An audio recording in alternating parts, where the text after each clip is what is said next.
Hey guys, welcome back to the podcast. I don't know what episode is this, Mario? 700. Nice. 300. 300. It should be 300 today. It should be 300 today. So I am joined with my man Luke Kennedy, which I know a little bit about your story because of Sid. Okay. But I purposely did not dig into much because I wanted to hear it from you firsthand. It's been weird because you haven't asked me anything. I know. It was all by design because I was like, because of what I did here, I was like, holy shit, man! Like we've got to talk. Yeah. And so it was one, very humbling, and then two, just super interesting. So before we get into the really crazy stuff, where are you from? So I grew up in Chicago, and that's where I call home. Mm-hmm. I was born in Bosnia, prior to the war. Half Greek, half Bosnian. Obviously, my better part is Greek. My strong part is Bosnian, Eastern European. So like, where did you grow up in Chicago? Chicago proper. So Okay. I'm a Northside kid. I didn't know if you were in Greektown by any chance. Oh, dude, man. I lived in Greektown. Yeah. Every person who has any Greek heritage spends their summers. It's frappe, it's bogatsas, and it's lokomades. Yeah. Obviously, it's Yeah. just like, hence. It's funny. So the only time I've been to Chicago, we went to Greektown. Obviously. I felt like I was in Greece, like in a city of Greece. It was wild. Do you know that that's the only place in Chicago still that city does not maintain anything? So if you look at the like sidewalks, Yeah. they have Greek key because they said, "Hey man, we'll pay for this. You guys don't have to do it, but we just want it this way." And the city said, "Yeah, sure, no problem." So like that's why they have everything is in Greek. You'll see it. Yeah. The CVS will be in Greek and Walgreens because they said like, "We'll do it. We got it. We got it. We got it. Don't worry about it." Stay out of our shit. That's exactly how it's done. Good. Yeah. I wish that some of that mindset would go back to Greece. Yeah, no. I think that's why they left. Yeah. But yes. Yeah, Greektown is awesome. So post that, I was a Chicago cop. After doing that process, I transferred to Sorry, when did you come to the States? Born in Bosnia. When do you immigrate in? man, that's a long story. But 1997. How old were you? Now 44. How old are you? 17. 17 years old. So who did you come over with? My mom and my dad. That's the only family I have. Okay. And I'm a fourth generation only child, and because I'm perfect, my mom was perfect, as you understand. And it was a struggle, man. We when we came over, had absolutely nothing. Did your parents speak English? No. Isn't that so freaking wild? I didn't speak English. Isn't that wild? The balls on your dad to be like, yeah, we're going to America. Yeah, man. I think about that with my papu all the time. Hardly spoke any English. My yaya didn't speak English, and they were like, let's go. How hard can it Two be? kids. He was a carpenter, no language. Let's just figure it out. How hard can it be? My dad always says Crazy. it's been done before. Yeah. And I'm like, dude, you're not Colombo, bro. You don't have all that backing for recruits. But yeah. And hence. So what did you think about that when you were 17? Were you like, oh shit, this is crazy?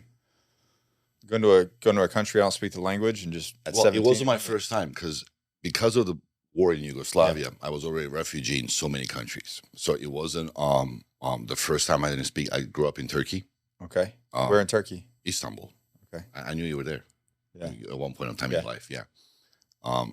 So I learned Turkish while I was there. Then, I didn't speak Greek. I lived in Greece, learned Greek. Later on in life, I lived in Italy, learned Italian. As deployments came through, I went through all kind of different countries. But again, I think stuff happens for a reason at times, or if you can reason with them. Yeah. So growing up that way made me more adaptable to the career I was put in. Just to kind of learn the language, learn the culture, fit in, kind of enjoy it in a way, like be open-minded. Yeah, I did the same thing in Turkey. Within six months, I was speaking Turkish there, and had a lot of my Greek people were gonna freak out, but had a bunch of friends, and Yeah, man. it was a great experience. Yeah, it was a great experience. And the thing is, Greeks and Turks don't get along as well in the United States as Greeks and Turks back there get along just fine. It's more of the political stuff. It's the Yeah. powers that be. It's not the people. It's never Yeah. the people. I agree. I completely agree. So you look at the same thing with Russian. Yeah. It's like, dude, we don't want to be doing this. This is stupid. Yeah. No. Yeah. Nobody does. Yeah. Yeah. So yeah. you came over. Then what happened? Went to high school. By grace of God, I have to rewind a little bit. Yeah. So I played water polo back home in Bosnia. My mom was born on the Croatian coast, where water polo is the only sport. You know, here it's a little bit yuppie. It's a little bit of blood stuff. Back home, and I posted pictures. I'll show them to you. You know, it's in a marina between two boats. They give you a ball and you play. I mean, you play, yeah. there was no soccer field. There was no, I mean, like Yeah, small yeah. little village, man. I mean, and that's how I learned. So I played that my whole life. So when I came to the United States, I was playing in a public park, and this one guy saw me. He's like, "Do you play water polo?" I'm like, "Yeah, man, I play water polo. Do you want to go to school for this?" I'm like, "Yeah, I'll go to school for this." So it was shout out to St. Patrick High School in Chicago. They welcomed me in. We won the state once. We played finals. God kind of positioned me into that place with the thing that my dad hated the most, like what being sports. He just wanted me to be more academically oriented. He wanted me to work harder. I just liked water polo. I just liked it. It was my vice at the time. But that propelled me to go through kind of the initial phase where most immigrants don't fit in, because you tend to hang out with the people that you wouldn't normally hang out from back where you're from or wherever you work, where I was just kind of put in a very structured environment. And I knew how expensive that school was. I knew how difficult, I mean, it was impossible for my parents to afford it. We were on food stamps. Yeah. So I knew if I do well, you'll be well. Yeah. So, you know, people often ask, like, how do you swim so much, or like, how do you achieve so much academically and or, you know, in sports? I'm like, dude, I've never went to any parties. Like, I knew I couldn't mess up. Every schooling that I've done was on scholarships. My parents couldn't afford it. It's the immigrant mentality. It's like, okay, we know what we're working against, and I got to stay focused. Yeah. So many Americans just take it for granted, and they're pissed their opportunities away and piss their focus away. And yeah, it becomes easy. I mean, and I've seen friends of mine who we came at the same time. We arrived at the same time. They maybe even arrived earlier than I have. And it just because they didn't either understood the system here or understood that there is a system here, or tried, sometimes, most of the times, immigrants tried to live the life they want to have back home, and or they still live for back home. So it's completely two completely separate standards, and you just don't survive. I mean, don't prosper. You survive, but you just don't live it well. Yeah. College came, went to New York. Again, water polo. Played NCAA finals. They pay for your school. Yes, sir. Nice. I mean, again, water polo, man. You know, and the thing is, back home, I wasn't even that good. You know, here it was really good. Back home, it wasn't really. You're average. Below, man. I'm number 13 because in water polo, they only have 13 players. I was literally the last one that got picked on my team when I was a kid, and here I was, you know, a very good player. Damn, well, that says something. Yeah, but nevertheless, I won't tell. If you're a water polo coach and you start looking overseas for some people. Well, funny enough that you said that, because in college, at the school I went to at the time was Queens College, New York, and the coach figured it out there. He coaches Princeton now. Yeah. But back then he figured out, he's like, I can just go get me some Eastern Europeans. Some pipe hitters. Some pipe hitters. Yeah. 7 of them. We were the first East Coast school that went to Division I Final Four in water polo and got 3rd. And the reason why we kind of lost was, we lost because Stanford had like 24 people in their roster. We had 7. So water polo is like basketball. You can change as many as Right. you know. So they just put in swimmers. Like, I mean, our first like quarter, like this guy was just swimming. I'm like, is he gonna ever get a ball? Is he gonna shoot? And no, his job was just to swim me down, up and down. So it was like the first quarter we were up 2-0, second quarter 3-1, then 7-3 for them, and then 17-3 at the end because we just couldn't swim anymore. Man. Like there was only 6 of us. But nevertheless, I mean, some coaches did figure it out. Yeah. Then career came kind of kicking in. I became a investment banker before the crash of the economic crash in 2008. After So when did you graduate college? 2004. So you just went straight into it. Nice. Yeah, New York. I mean, it was good times to be in up until 2008. It was very good. It was very easy. It was I don't want to say if it's. I mean, it was. The opportunity was there. Yes. Yeah. Yes. And despite us being in the war and everything else, it wasn't that felt here. I mean, like you could have been very oblivious, and I was, to anything else that was happening in the world. It's funny. I have the reverse effect. I was completely oblivious to what was happening here. I could only imagine, man. I see things like movies and things that happen. I hear about it after the fact. I'm like, when the heck did that happen? And I look at the year. I'm like, oh, it's because I was gone. Yeah. Yeah. Same. And 2008 happened, and I just went to line. I always wanted to be in law enforcement, really. It just because my dad was from military family. I mean, I'm 7th generation warfighter and I hope it ends with me, but I'm a 7th generation person who has fought a war in my family. That's just the way that it was there. Like, yes, the vital time. You're born into it. Yes. Yeah. So it just wasn't the first choice. Plus I wanted to be a Navy SEAL, and at high school, my high school counselor, I don't know if he was having a bad day. Probably. Or he really wasn't like. You're a high school counselor. I think you probably have a lot of bad days. Or he really wasn't too willing to spend time with me. Just said, you can't be a Navy SEAL because you weren't born in the United States, because those guys are at the top of the top. I never questioned it twice. Oh, see, that's so shitty, man. So shitty. Yeah. I'm like, oh man, that sucks. Whatever. I'll be a doctor. Yeah. No. But it never really registered to me till like I actually met a Navy SEAL later on. It was like, no, man. Like, that's stupid as hell. We have tons of foreigners. We actually get them in. And at the time, it was easier. Yeah. So I became a cop. That had to have been a hell of a pay reduction.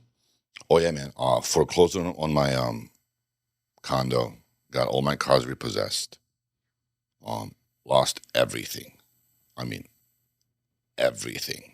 As I was invested in the system, as I was working in the system. Of course. When driving a cab. So I drove a cab while I was waiting on police academy. The law enforcement stuff? Yeah. So holy shit. How did that hit your mentality, like your self-worth and where you were at? It became a survival. It just like it wasn't the first time I've lost everything, but I just realized that it can never happen again. Were you depressed, or more of just like, I got to solve the problem? That's a kick in the dick. Yeah, I want to say both. Okay. But I was more angry that I allowed myself to be in that position. Like I stretched too thin. I come from much more well-structured family. Like my parents didn't suffer. Yeah.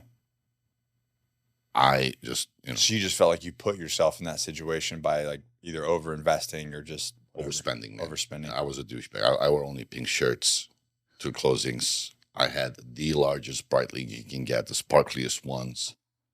I leased my cars from a dealership that That's that new money. Yeah. Yes. Yeah. Oh, dude. Wikipedia was me. Because I went to a dealership and I said, listen, man, I don't want to like drive a car for 2 years. That's for losers. Yeah, right. I'm going to pay you $2,000. I want no equity in the fucking cars. Yeah. I'm just going to come every 2 months and get a different one. Used cars. This guy had like salvaged cars, they're like Ferraris and Porsches, but like every 2 months I can get a new one. And he was like, yeah, man, we can do that for you. I'm like, yeah. So every 2 months I had a different exotic car that I never owned. I mean, I just like, it was a rental car. But back then you can reason with, but you know, people see success, they want to work with you. None of that happening.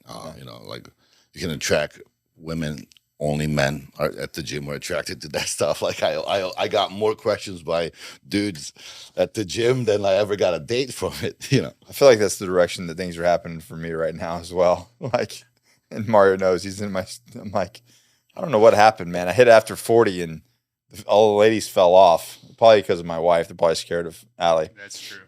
That's what I would think. I know. Your marketing is not that good. And then next thing you know, it's just a lot of dudes sending me very inappropriate things. I'm like, hey man, I appreciate that. But hey, I'm all set. Yeah. Thank you, but no thank you. Yes. But that was that's where I got to thinking. I just said, this will never happen to me again. This is never going to happen to me and never going to happen to anybody that I care for.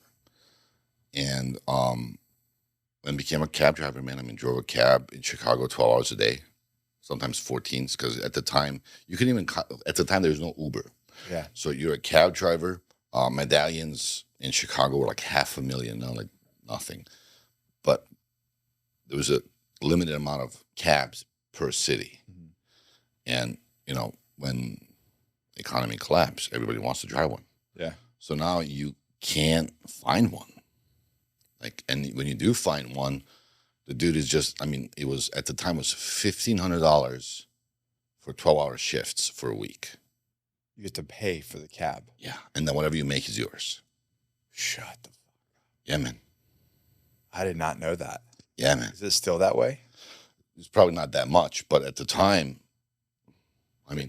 they own the market. Yeah. Wild, dude. So what were you, so on a 12-hour shift, what are you making?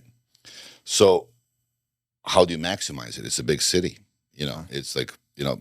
Yeah, there's got to be a technique, right, to maximize. Yeah. So you can't just be doing anything. Yeah. So the earliest. That's what Uber does now. That's why, like, they cancel, like, I'll get an Uber and then they'll cancel the Uber. Yeah. And then I'll be like, I know what you're doing, dude. Like, come on, bro. Yeah.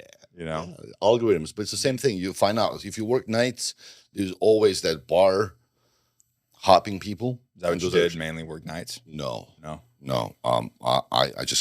I worked 2 jobs at the time, so that's how I worked. That's a little bit before Mel. Yeah, I worked nights. Yeah, we gotta talk about that too. So for the cab thing. Yeah. But for the cab, I worked mornings, 4 a.m. to 4 p.m. Well, 5 p.m. 4 a.m. to 5 p.m. The evening shift. And I will go straight to the airport and then just wait because first flight's at every airport at 6 a.m. Yeah. So like I'll have that first flight, which is always at least $50 because, you know, here is just an hour away from the city. Mm-hmm. So like I guaranteed $50. Yeah. And then the second wave of those leaving flights is around 11 o'clock. So I'll do the morning hustle of the city. And, you know, 2008, 9, 8, because the economy collapsed, not that many people are now taking cabs. Normally, in the morning, it's a really lucrative business. Yeah. But now people are walking. They're like, shit, man, I got to walk. Yeah, same. But the winter kind of helped, which is, again. In Chicago, hell yeah. Fuck yeah, man. Yeah. So at one point of time, I worked 24 hours. Like whenever the guy that I was partnering with would go on a his wife was pregnant in a different state. Whenever he will leave, I will sleep in the car, man. I'll just go to the gym. I had a 24-hour gym membership, shower there, and just sleep in the car and just like drive all day long. And that's 28 days, let's say, of like 17, 18 hours work. After I pay everything, I will have like $800. No. Gas, all the tolls, the car. Yeah, man. This is 2008. So once I realized, and the thing is, prior to that, like a year before that. So you're literally you're working around the clock and you're just surviving. Just surviving. I mean, like, and it's taking It you. makes me want to tip a cab driver. You should, man. You should if they're really good. Most of them do not get paid. Most of them are earning what's on the clock, and they pay rent on that cab, weekly, monthly, whatever. Yeah. So you're a big baller if you own your own cab. Used to be a very big baller because you can charge $3,000. Yeah, you're not even driving your own cab. No, that's no. So once I became a cop, I was just like, dude, I had like insurance. Yeah. I could stop and like go to the bathroom. But it was just cold. It was just so. I mean, the story of why I moved from Chicago is I had a coffee just like yours, just like this, Dunkin' Donuts, in a cold ass Chicago night, my third or fourth shift, and brand new coffee, man. It's a Crown Victoria Times. I place this thing on the top of my roof. I get in the car, turn the car on, warm up enough. Like I'm warm now. I'm like, oh fuck, my coffee. Grab this motherfucking thing. Solid ice. No. Solid ice. And I say, you know what, man? Fuck this. I'm out. Like, I can be a cop anywhere. Like, this is not. I survived a little bit. And hence, when I came to you, I asked for iced coffee. I stopped drinking hot coffee since then. It was just like, it's useless. Yeah. Went to California, highway patrol. Finished academy, probation. As soon as probation ended, went to California, went to academy again. Probation. As soon as probation. Did you get paid in the academy? Yes, sir. Okay. Did you get paid? I did. Yeah. Yeah. Like what? What's It's like barely anything. survive? Yeah, basically. Well, back then it was a guaranteed check to me. Yeah. I was still getting paid. I was like, I'm good. I'm getting I'm paid. good. Yeah, and in California, it's a boarding academy. So Hold on. Before we get into the cop stuff, what was the other job that you were working while you were cab? Bouncer at nightclubs. With who? That was with Mel was 4 years prior to that. I still had that connection. Like when I came back from this blew my mind. So what year was this? So when I came to the United States, and this camera doesn't do me justice, but I'm much slimmer, much taller. He is. And much, but I'm 6'4". Yeah. And I've had this beard since I was 17. And the voice. So I started odd jobs, right? When I would come in. Even though I was in high school, I've never went to school, and I almost have a PhD degree. I never went to school without not working a job. Mm-hmm. So it didn't matter that I was old state. It didn't matter. It's just like you had to work. So during summers, I was lifeguarding and doing nightclubs at night. So all day in the sun, getting all the tan on, and then at night, and that's what our skin loves the sun. Loves the sun. Yeah, actually, the sun loves our skin. Right, I'll put it out. It's just it is what it is. And I kind of got into the industry and like knew people, like because I started going to like very shitty clubs in Chicago. Yeah, whoever will hire, I didn't give a fuck. And as time went on, like when I went in college, I would come back in summers, I'll work. And now the better clubs opened up, and like the more famous people start opening clubs up. And here comes around year 2001, 2002. I am in college, but I'm playing summers, playing water polo, summer league in Greece and Italy. Mm-hmm. For everybody in that industry, it's a huge deal, man. You play summers in Europe, it's like playing NBA. Yeah. So I'm a big shot in my head, but I'm not. But in my head, I am. It's like I'm huge in Japan. Yeah, man. Yeah. Yes. But when I'm back here, Europeans at the time, and still not as much, but at the time were not doing any weightlifting, water polo, and swimmers. Like they were just like straight up swimming. Mm-hmm. But I'm 20, 21, and for U.S. standards, I'm strong in water polo. But for European standards and world standards, you have polar bears fucking swimming. Like those Hungarians are just like naturally strong I've people. seen them. They're giant. They look like giants, man. Yeah, man. Yeah, and I mean, my It's fastest. like a bunch of Iceland, like Thor all of a sudden became, Hap Thor became a water polo player. I tried to push a guy in the water, and I went back. Like he wasn't touching the bottom, man. Like I tried to push him, and I went back. I was just like, this is not gonna work. When I go back, this has to change. It's like physics don't work for me. No. So I started working in a club where at the time, prior to me starting, had some bad timing of promotion. So like I don't know how it goes now, but back then it was like every night was a different promoter, different crowd. Well, the crowd from previous night sometimes shows up on the next night, and those two don't mix. Right. Bang. And you just said you're working in the less great clubs. Yes. Yeah. Yeah. So- Tuesday night basement fights and stuff. Like and they have those like electric things they will hold on to see who can like hold on the most for $20 or like free drinks. And like the dude, you can see he's like frying and he's like, oh, I'm gonna get that Corona, bro. But so you have to escort that guy out when he gets that Corona. Yeah. So I got into this much better club, but again, around, again, I don't know how it's every place, but in Chicago, most of the clubs at the time were in one area of the city. So one club could be nice, but right next to it is just challenged demographics. Yeah. So the club owner found a solution in hiring Mel Chansey.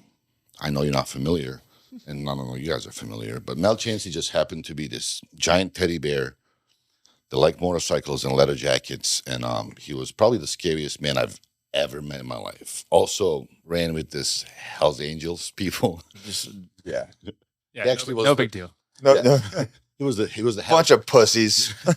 not my words, not my words, not my words. Your words, Nick. Was this when he was the size of a house? Yeah, man. Wasn't he like 300 pounds? Something like that. He just posted pictures of him back in the day, and I was like, holy shit. It was insane. Yeah, bro. man. Yeah. Insane. So he is tanned now because he lives in a pool, Yeah. literally. But back then, he was in like those nuclear tanning beds of 80s. Like he was just like radiating color. Well, he was also probably on an immense amount of product. Allegedly. We'll get into that. Allegedly. I am not talking about Mel like that, bro. No. But no, I mean, he was just this most stacked house of a person that you can imagine. And he will stand at the door. It was just like dark like this. And he will always wear white, for whatever reason. And you couldn't see the fucking club behind him. Like there'd be like light rays, but you wouldn't know what's behind him. And I tell this to people, like now you see him and he's laughing and smiling. Not that he didn't do it then, but like anybody that you know in a big city or a small city, even like the most badass people, like Navy SEALs, if you live even here at Camp Lejeune, like you see that dude when he's on and he's just like all business. And then he go to Trader Joe's and he's with his kids like, all right, well, Yeah. So you see the softer side. Well, Mel lived an hour away. So the softer side was an hour away. So whenever you saw Mel in the city, it was all work. I'm here to kill you. Do you want to die an hour later? So you never knew like this dude's softer side exists. Nobody ever did. It's not just me. I mean, I don't know if there was one. Again, not my words, Yeah. but apparently there Have was. you met him?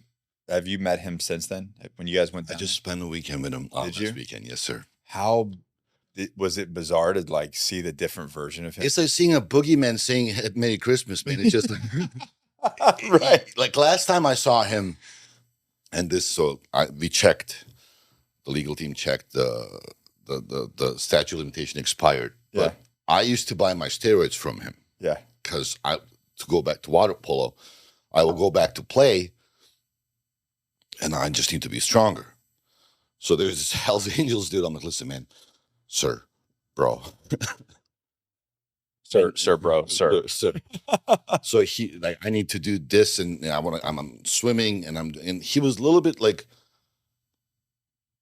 at that time he's like facing recall. Yeah. And he's facing a lot of charges, and he's like looking at this guy like, you're asking too many questions. Here's Deca. Here's Sustenance. You'll be fine. Disappear. So you do well. Yeah. Bro. So like, and I've never done any of it. I mean, I've never done it, so I don't even know who do. I mean, there is no YouTube. Like, people don't understand this. There is no Google. There's like, and even the gym bro in the gym doesn't know. He's not gonna tell you he doesn't know. Yeah. So where do you inject it? How do you inject it? Like, I'm an only child of, like, there's 3 of us in the house. Nobody has ever used a needle. Till this day, my mom will not touch a needle because, like, she has, the chamomile tea for everything. Yeah. So, like, you don't need a needle for any. So it's just like, hey man, like, where do like, how do I use it? And it would just say, like, just injected EOD. Like, every other day, but like, all right. So like, you're going around to other bros that they're doing, but I mean, I've been buying steroids from Mel Chansey for 27 years now, man. 25. Technically. But I mean, and then I heard just he went away for his for the RICO indictment. Yeah. And 20 years later, I see him online repping Core Medical Group. I'm like, I buy Core Medical Group. Like, I am so It's so wild because when obviously I know I've done lots of podcasts with Mel, and we've told a little bit of his story, and there's some other things in the works you probably know about as well. But when you meet Mel, your heart is full. Like, you are like, this guy loves everybody. Like, it is just the most, like, you just want to hug him. And he wants to hug you, He does hug you. Yeah. And it's like, it's so bizarre. So for you to see both sides of that is interesting. I've never met him prior to this last weekend in person that I wasn't afraid. Yeah. And it's not that I've never seen him any violence again, not me. But it was just like such a focused, violent man. I mean, that's what Lou and Chris talk about him, because they talk about him, the way he was, and he was like, dude, Mel was a scary individual. Yeah, Road was not to fuck with, man. Yeah, and that just shows the kind of the power of God and transformation, and what can happen to a human being. So, it's amazing. So, anyways, so you became a cop. Sure. Where? Chicago the first time, and then you left and went to California. Yeah, and then in California, at the time, in order for you to get paid more for language skills, you need to be federally not licensed, but like rated, because everybody's bilingual. So if you were to get a pay upgrade or language pay upgrade, you need to be available for federal services and or court services. Okay, no big deal. I go take my test just to get that FBI thingy, and dude, I mean, it wasn't that easy. It didn't come to me, but it just was offered. Like, you do all of this, you have a business background, you're a pilot. Oh, so you were already a pilot? Yeah. When did that happen? Funny story, 2001, September 11th, I was getting my private license when it hit. Oh. Yeah. So you tried to explain, it played out later because the FBI questioned me so much that when the FBI... like, you're a pilot? Who did you go with? Where did you go to school? Absolutely. So they did so much. I went through so many interviews with the Bureau that when I did become a Fed, my background was so easy because they had like everything checked out. Yeah. But they just kind of played in that I could become a federal agent through my language skills. And that kind of opened up a brand new life for me. Not really by choice.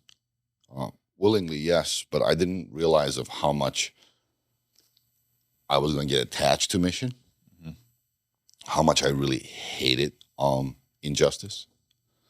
And I'm not talking about just like petty criminals or drug dealers or everything else. Federal government to this day does injustice. I'm not, this is not It's happening. It's happening every day. Every day. COVID times. But it changed the person I was the most. So, the war as a kid, I was a POW as a kid. My mom and I were snatched off the bus, POW for 66 days. What country? I'm sorry? What country? Bosnia. Bosnia. And the camp that we were in later on will have 1,300 casualties, like not even 2 months after we were exchanged. Then I lived in Turkey. I lived in a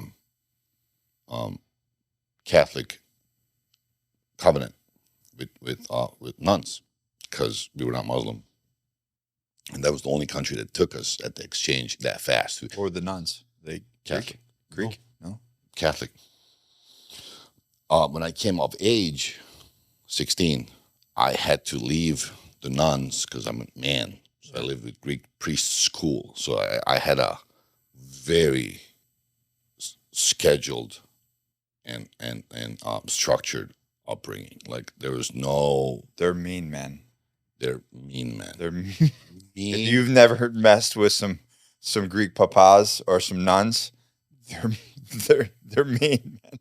Like you don't know what God's love is till you meet a Greek nun. But and I'm not gonna say that shaped who I was. It definitely made me a lot more focused on everything else around me. Yeah. It's a story, but in Turkey, I lived on an island, and where I practiced water polo was an island across. Didn't have any money, so I would swim between islands to water polo practice. What islands? Hebeli and Burgas. Okay. They're called Princess Islands. I will swim between islands to a practice and then swim home. So when people now, I swim for charities. I swim 13 miles in the 8. And I swim every day for 2 hours, and people ask me like, "Man, that's a lot." I'm like, dude, man, this is nothing, man. There's no fisherman trying to fucking kill me because I'm skating their fish. This is easy as shit. But again, it got me. It prepared me for what was coming on later in my life as an undercover asset for the Bureau and DOD. So you were a cop in, how long were you a cop in California? Probation. I was never out of probation. And so when you went to go do the language stuff, they just snagged you? Yeah. And then I did academy, probation, academy, deployment. Mind you, prior to Highly schooled. Highly schooled, man. You tell, I had the best high and tie ever, man.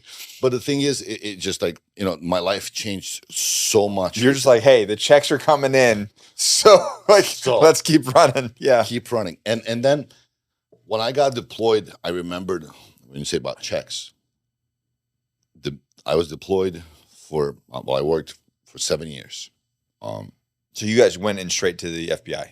I did, yes. Okay, as agent, special agent, special agent at the time, but it was more linguistics at the time. So I was not. There was I did drugs. I didn't do drugs. I did drug teams, and then violent crimes, public corruption, organized crimes, counterterrorism. Those are just the teams that you're kind of assigned to, just like you guys. You're But we worked with those guys many times overseas. Yeah. Yes. So once I got deployed, I just became, and when I say deployed, I got assigned to, and I explained this before, I just want to, for people to understand, if a crime originates or is planned to end or come to fruition in the United States, it's FBI jurisdiction no matter where the crime is. Right. If a crime is intended to end it or come to fruition in the United States, no matter where, Greece, FBI goes. So at the time, we had a reason to believe that crimes, when I first started, the drug money was being used to support camps in Middle East. So people who are very successful here were laundering their money and like kind of investing it and then sending it over. And through a little loophole, because I was undercover in that area, and that they kind of gave me the street cred for them not to question me, because one, I do speak the way I do look the way I do, and I knew the land well because I grew up there. Mm-hmm. So when I went over, it was plausible for everybody to think that I was just a American Bosnian or American Turk or American Greek, who just lived in America for too long. So that's why it's not like I wasn't, my accent in Turkish, Greek, or any of those languages is not, I mean, I pass here as a native speaker, but there, whatever, a little bit, it's just been like, yeah, he just grew up there. It's fine. So I blended in. So for 7 years, I worked completely deep undercover, the UC for 7 years. So to come back to when I told you it was never going to happen to me again with my financial stuff, never touched one check. No. Not even a cent. Nothing. For 7 years. 7 years. Because you're living off of them. Yeah, but like that was my thing. Like no matter what they gave me per diem, no matter what I was gonna make, I was never gonna touch anything. That was it. Hence I drive a Ferrari. I do not. I do not. Lamborghini. Not new money. No. But I mean that's the thing. It's just like I made myself a promise that I will never have nothing to the point where like there's no somebody can take everything that I have. Yeah. So if I was going to be under for 10 years, it would be 10 years. I was not going to touch any money. And it worked for me at the time because most undercover people, agents, assets fail because they all of a sudden get too many incomes. They have the undercover income, they have the government income, and they just kind of show too much. And criminals or people who are trying to avoid law, know the law, and are much more observant than anybody else. Yeah.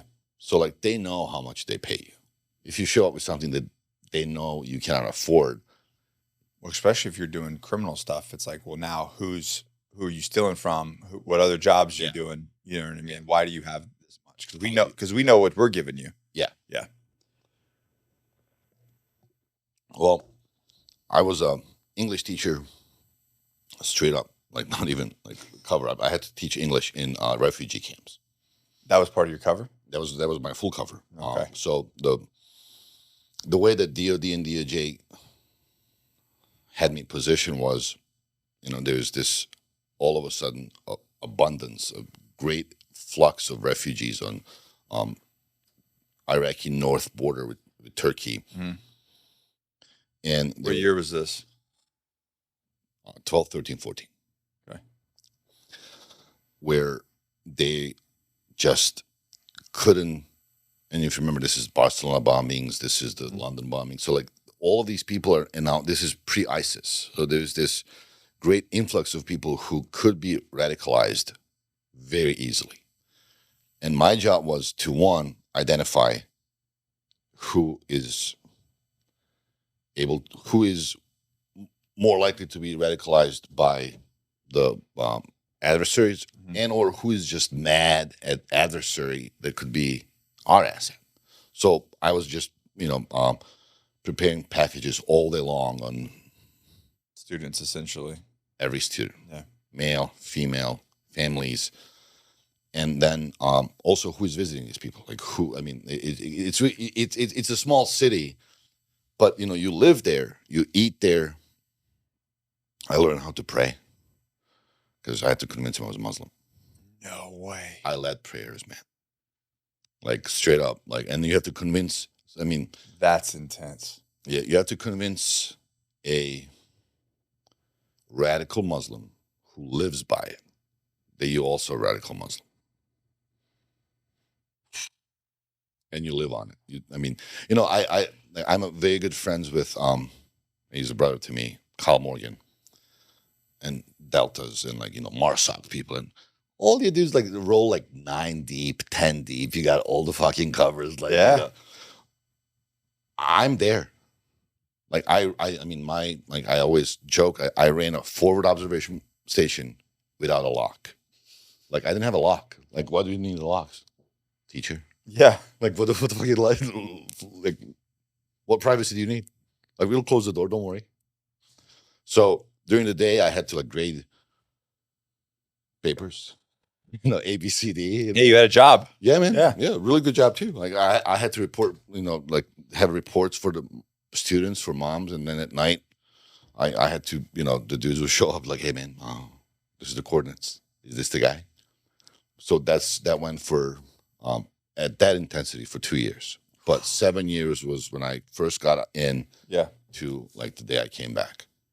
That's wild. That like how much training or education that you needed to do to convince an imam that you are one of them, because they can sniff that shit out. I mean, it's like, and to tell your listeners, that's the same thing to me as like somebody saying that I was a Marine or Marine Raider or something like I'm gonna see through that shit so fast. The first time you give somebody a gun, if it's that simple. Yeah. And even if he passes that, like the first time they flash you and then they go up, you're like, oh, dude, you've never been on a range, bro. Nobody's ever made you. Yeah. So it's the same thing. So it's just like,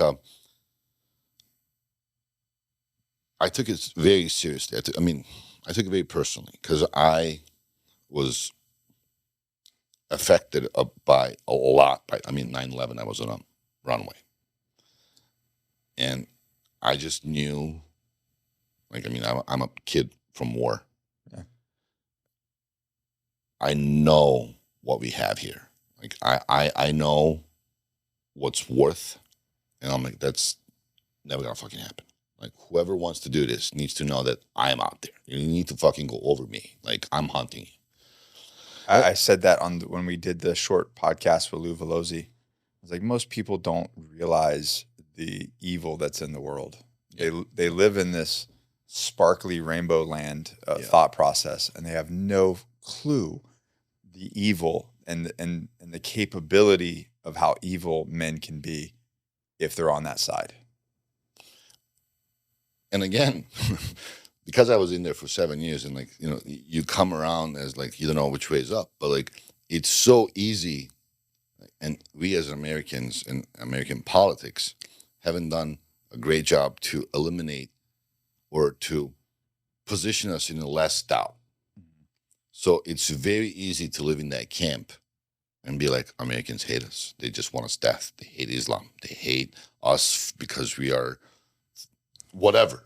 We have to kill them. Otherwise, we will not exist. It's so easy to get. I was telling Sydney, there was this famous, infamous at this point, Marines were dropping off ammunition supply to their own. And it was an Osprey. The only country in the fucking world that has an Osprey is us. Like, it's not even like a Black Hawk. It's a fucking Osprey. The Osprey drops this ammunition cache straight at the enemy. It's obviously a mistake. It's obviously some Marine, and I looked at it later. It was like in coordinates, it was like 1, but he took it as 7, dropped it off. It's on camera. You see Osprey comes down to the, there was a helicopter fucking covering it. It's not a mistake. Mm-hmm. But everybody local is like, dude, Americans are feeding our enemies so they can take our land. And I'm sitting there doing this class. I'm like, if you didn't know any better, this is it. Like, how do you explain an American? And then obviously the propaganda kicks in. Like, they did this with an Osprey so everybody can know it's them, so they can show force that they're united with our enemies and they want us that. And it's like, dude, that pilot doesn't even know what the fuck he dropped off. Like, it's not that simple. Yeah. But you can't explain that. And people who are not involved, and when you spin media, and when you sprinkle that they just lost everything, excuse me, it's so easy for them to hate it. Yeah. So now as an officer, as an agent, as an American, what the fuck do you do? Like, do you try to explain? Do you try? I mean, like it's so difficult, man. I mean, from here you can just say, well, I mean, they should know better. How the fuck do you know better, man? I mean, like you can't. You have to run with it. Yeah. Yeah. It's the cards you're dealt. Yeah. And Like, so you did it's not your mistake, but now you have to deal with it. Yeah. You know? And to the point of like the evil people who exist, they're till this day, there are 100% people in many countries, maybe even here, who live just to harm the way that we live. Mm-hmm. It's not necessarily against you and I. It's just because they're The ideology. Yeah, because they're convinced that we hate their lifestyle, which we don't. Like, I mean, I lived in Iraq, in northern Iraq, and they have the best fish as a Greek I've ever had. Like, if that shit was open, man, I'll fucking go yearly. Like, I mean, that was the best fish ever. I have nothing. I mean, people say about, how Americans don't like hijab or like, I'm like, dude, you don't know how Americans don't give a fuck what you wear. Like, I mean, have you ever been to Walmart, man? Nobody cares what you wear here, man. I mean, it's not like, like there's absolutely nothing built in because like your orientation or your sexual orientation that like anybody judges. It's like nobody cares. But you can't, I mean, at that camp, you're just like, yeah, man, Americans are horrible. Yeah. I cannot believe they're cheeseburgers, Yeah. So for 7 years, that was it. And it finally, it didn't catch up. I mean, it ended when I came back and I got into public corruption cases. So that mission was over, or did something happen to end the mission? No, mission was not over, but mission linked into public corruption. So they pulled you out. So I came back to DC, and because the public corruption was more. So you never got compromised. I did. You did. They compromised me because of public corruption, so I can go to court. Ah. But towards the end, in Afghanistan, people started. I mean, it's been too long, Yeah. And then you played for a long time. It's like people disappear all the time. And again, they're not dumb. I mean, no culture is dumber than other, and no culture is smarter than the other. I don't think. They're clever. They survived, man. Don't underestimate people that have been living in dirt for hundreds of years. They are clever. Yeah. It's just the culture is different, so they're just smarter in different ways. Absolutely. I mean, you got to think, especially Afghanistan. I think it's 13 different empires, whatever you want to call, have tried to invade that country. Those people have been just at the time. Yeah, those people have been at war for thousands of years. That's bred into their blood. Like they know warfare. In flip-flops. Yeah, right, right. And like they know, and still to this day, no one has ever really been able to completely conquer them. No, ever. No. So like, don't underestimate some people that have been in war for thousands of years. They're born into warfare. Yeah, absolutely. Yeah. So I got shot in Afghanistan, which leads into how I met you. I was, again, leaving a school, and a single attacker pulled a Beretta 9mm and fired. And the way that I was walking he didn't do proper recoil management, so it went below my arm and above my arm, but the vest caught it. And once they caught that guy later on, I took his bullet out of that gun, and I had that bullet with me. Didn't think of it. I mean, that was just like I was gonna have it around my neck, like I got out. So this is why you were still undercover? No. Okay. Yeah, but what happened later? What I'm trying to say for here is when I got out, that fast pace, that like I own the world, that like I'm a superhero, like that Marvel. I don't know who's gonna play me. I don't know if Tom Cruise is available. I don't. I don't know who's gonna get him some stilts. Whatever. And that mission, that purpose, that adrenaline. I mean, it's not even a rush. It's like feed, man. I mean, my level was up all the time. Before you get into that, why did you get out? Why did you leave the bureau? So you came back to public corruption. You were in D.C. What was the decision for? It became very obvious that what I was doing was not being taken actions on. So I gathered, I mean, without putting too much, I saw so many things that should have been stopped, could have been stopped, but it became a intelligence gathering mission. Just like I can't live with this. I cannot. It's weird that you see it from that side, because like that's exactly the same thing. I was just like, what am I doing? Yeah. And I don't want that. I don't want that to deter somebody from doing that job, because at the end of the day, we have to have people that are doing that Absolutely. job. But it's like you do that job for long enough, and you get high enough on the food chain, and you're like, what is happening?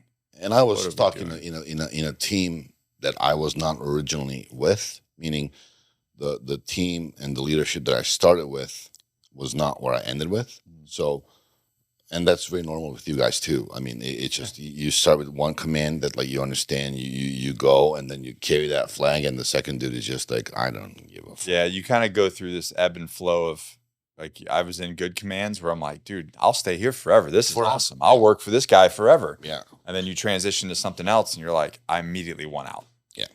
Exactly. I can't do that. But the same thing for me. I remember, we were doing some things, and like State Department got involved, and some other people got involved, and they just started asking really stupid questions, like, "Hey, why do you think this is important?" I'm like, first of all, asshole, like you're the foreign policy people. We're just soft. Yeah. Yeah, we were good and what we did, but at the end of the day, you're soft. Like, you're foreign policy, and you're part of the government. That you're the one that sends us here, to do a mission. So you tell me why it's important. And if you can't tell me that, then why am I here? Yeah.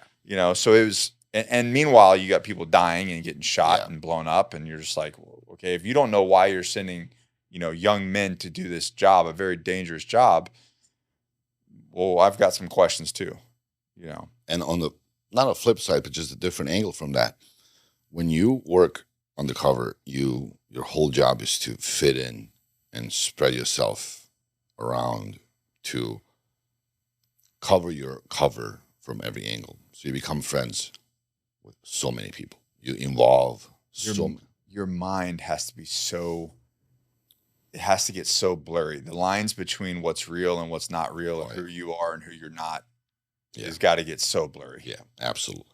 I mean, and I used to, when I first got in, there were like married people that would say like, oh, like wife, I have my kids' soccer practice. I have a wife and kids now. Like, you can't fucking do that. I mean, some people do it, and they're my idols. Yeah. But you cannot. I mean, it became my everything, man. I became that person. I didn't. My first flight out, it was out of Doha, and the cab played "Sorry" by Justin Bieber. I started crying, man. I was like, holy shit, man. There is a world out of like, this is like home. Because I was so engulfed in living in Iraq and Afghanistan. And if you're in that job, you're typically surrounded by a lot of darkness. All of it. I mean, people are in pain. People are, when I say in pain, people are just like suffering. I mean, all these people are just lost everything. And a lot of people, and the people you're dealing with are hateful. There's hateful individuals. Yeah. And you got to be one of them. Otherwise, you're not. Otherwise, you're not selling it. Yeah. Yeah. You got to sell it. Why are you not angry like I am? Or angrier. Yeah. Yeah. So the problem for me began when I realized that the masterminds of crimes and like bad things are so good in layering themselves between innocent, or people who are whose ideology lines up, that they will suffer or just like give up everything. So you have all this like very I don't want to say innocent people, but just like very devoted people to their country, to their family, to their culture, to their religion, who suffer because they're the layer between good and bad just, pushes them out. They're just numbers. Yeah. There's a story that I also told Sid. I was asked to look over this one shepherd. This dude was on top of a mountain amongst all the mountains in fucking Afghanistan. And the bazaar or their Can you say where in Afghanistan? Just for close northeast, close to Pakistan. Okay. And he was herding sheep on top of a mountain. That's his family business. Been there for fucking God knows how long. The longest time. The longest time, yeah. The bazaar or the marketplace is in the bottom of the mountain. In between the bottom of the mountain and top of the mountain, because Afghanistan is so cliquey and clans, they're non-friendly people to his clan. So he's on top. People who don't get along with him are in the middle. So in order for him to transfer his sheep down, because that's how he lives, he has to use a driver, a fixer. That same fucking driver happens to be Taliban friendly, not even Taliban. It's just a dude has a truck. Yeah. In Afghanistan, you have a truck. The best way to make money is you transport what Taliban says you transport. That's it. There's no other negative thing. We have a joke about people in Afghanistan. You basically rent their loyalty. Yeah. So either they're going to rent their loyalty to the Taliban, they're going to rent your loyalty to you. Absolutely. Because they just got to feed their family and they got things to do, and $50 is $50. So put this ID in, run this thing over here. It's the quintessential business is business. Business is business. Yeah, and it's hard for people to understand that, especially for Americans to understand that. Yeah. Because because you don't have no perception of what their life is. Surely. And there has to be a level, like if you're going to do that job, especially with my old job, there has to be some level of empathy and understanding that it's not black or white. There's a lot of we have to live in this gray area and understand that and we had guys that were on our team that were technically former Taliban. They were Taliban for sure. And they probably are Taliban now. And they're probably back to being Taliban. And they don't feel bad. It's just so normal. It's just what it is. Yeah. And because they've got, like you said, $50, I got to feed my family. That's it. Yeah. So I got a package saying, "Hey man, we need to know what this guy does." No problem. I made it's called a soft approach. I went to his property. I said, "Hey, we have a school. He had a couple of kids. Would you like to send your kids? It's not anything bad." He's like, "No problem. I love for my kids to be educated. I just can't because of, this thing." I said, "No problem. It's going to be, they can stay there. It's segregated kids, boys and girls. Don't worry." The dude, every Friday, which is a holy day, will send a sheep to feed the whole fucking school. No problem. Just because we gave his kids education. Wow. We counted his fucking sheep daily, no flux. That's his currency, right? This is his bank account. Yeah. Nothing leaves, nothing comes back. I was asked if anything specific of rifles, AK-47. Nothing was coming in and leaving that place. I sent back of saying the only Taliban connection was this driver that goes between the top of a mountain down to his brother, drops the sheep, and I cannot locate the driver after. So again, like you said, rent it. Yeah. Direct Action showed up one night. I'm like, "Hey man, we gotta go." I'm like, "Yeah, let's go." I'm like, "Shit, man, they're gonna hunt somebody." It's in my neighborhood. It's like because that was part of my job is identifying. It takes, at one point in time, it just takes too long to triangulate the identity. Yeah. And I don't know what's happening, but I can either say yes or no. And sometimes me saying yes, that's the guy, means that he lives. And sometimes me saying, yes, that's the guy means he doesn't wake up.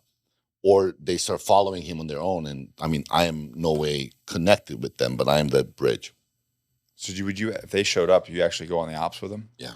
So you have to cover up and everything. And that was, that's where the mind fuck is. Because like night before you go in, like I have a class, I teach English, right? I'm a little teapot, you teach that shit. And then you go in, the dude hands you nods, you go, you do the op. They come back, they're all crying because Uncle Muhammad died. And I'm like, oh man, he died, really? Fuck. Meanwhile, I know he's in like Guantanamo by now. Like he didn't die. But it's fucked up because like it's just like you have to be in this two different roles within hours. And to come back to the story, they were like, this guy, I'm like, yeah, that's his brother. And like, yeah, that's the guy. I didn't know who I sent a package much earlier than that, like 2-3 weeks, maybe a month later, they came up. I had identified the brother, and the very next day, the man was gone. The guilt stays with me, man. Like, did I prep that package wrong? Because I did say there's Taliban. Then I got too attached. And then, but then as a Christian, now as a father, now as a business owner in States, I'm thinking, imagine you and I, here you are, we're going to step out and have coffee. You do charity for the school where your kids go. You do everything fine. You go, this dude was praying. You live on the top of a fucking mountain. I live on top of a mountain. Live technically in the middle of nowhere. Like you have no ill intent in anything that you do. You're praying. You're doing everything good by your government. You're feeding everybody. And foreign dudes just show up and take you out. There has to be a part of your brain that can at least think that way. Right. And that's fucked up. And, again, when you remove, like, God knows what that guy was doing, right? God knows what his brother was doing. Right. I don't know anything. Yeah. But there's so many of those stories that after 7 years, you're like, I'm killing people. Directly and indirectly. Mm-hmm. And I don't know why.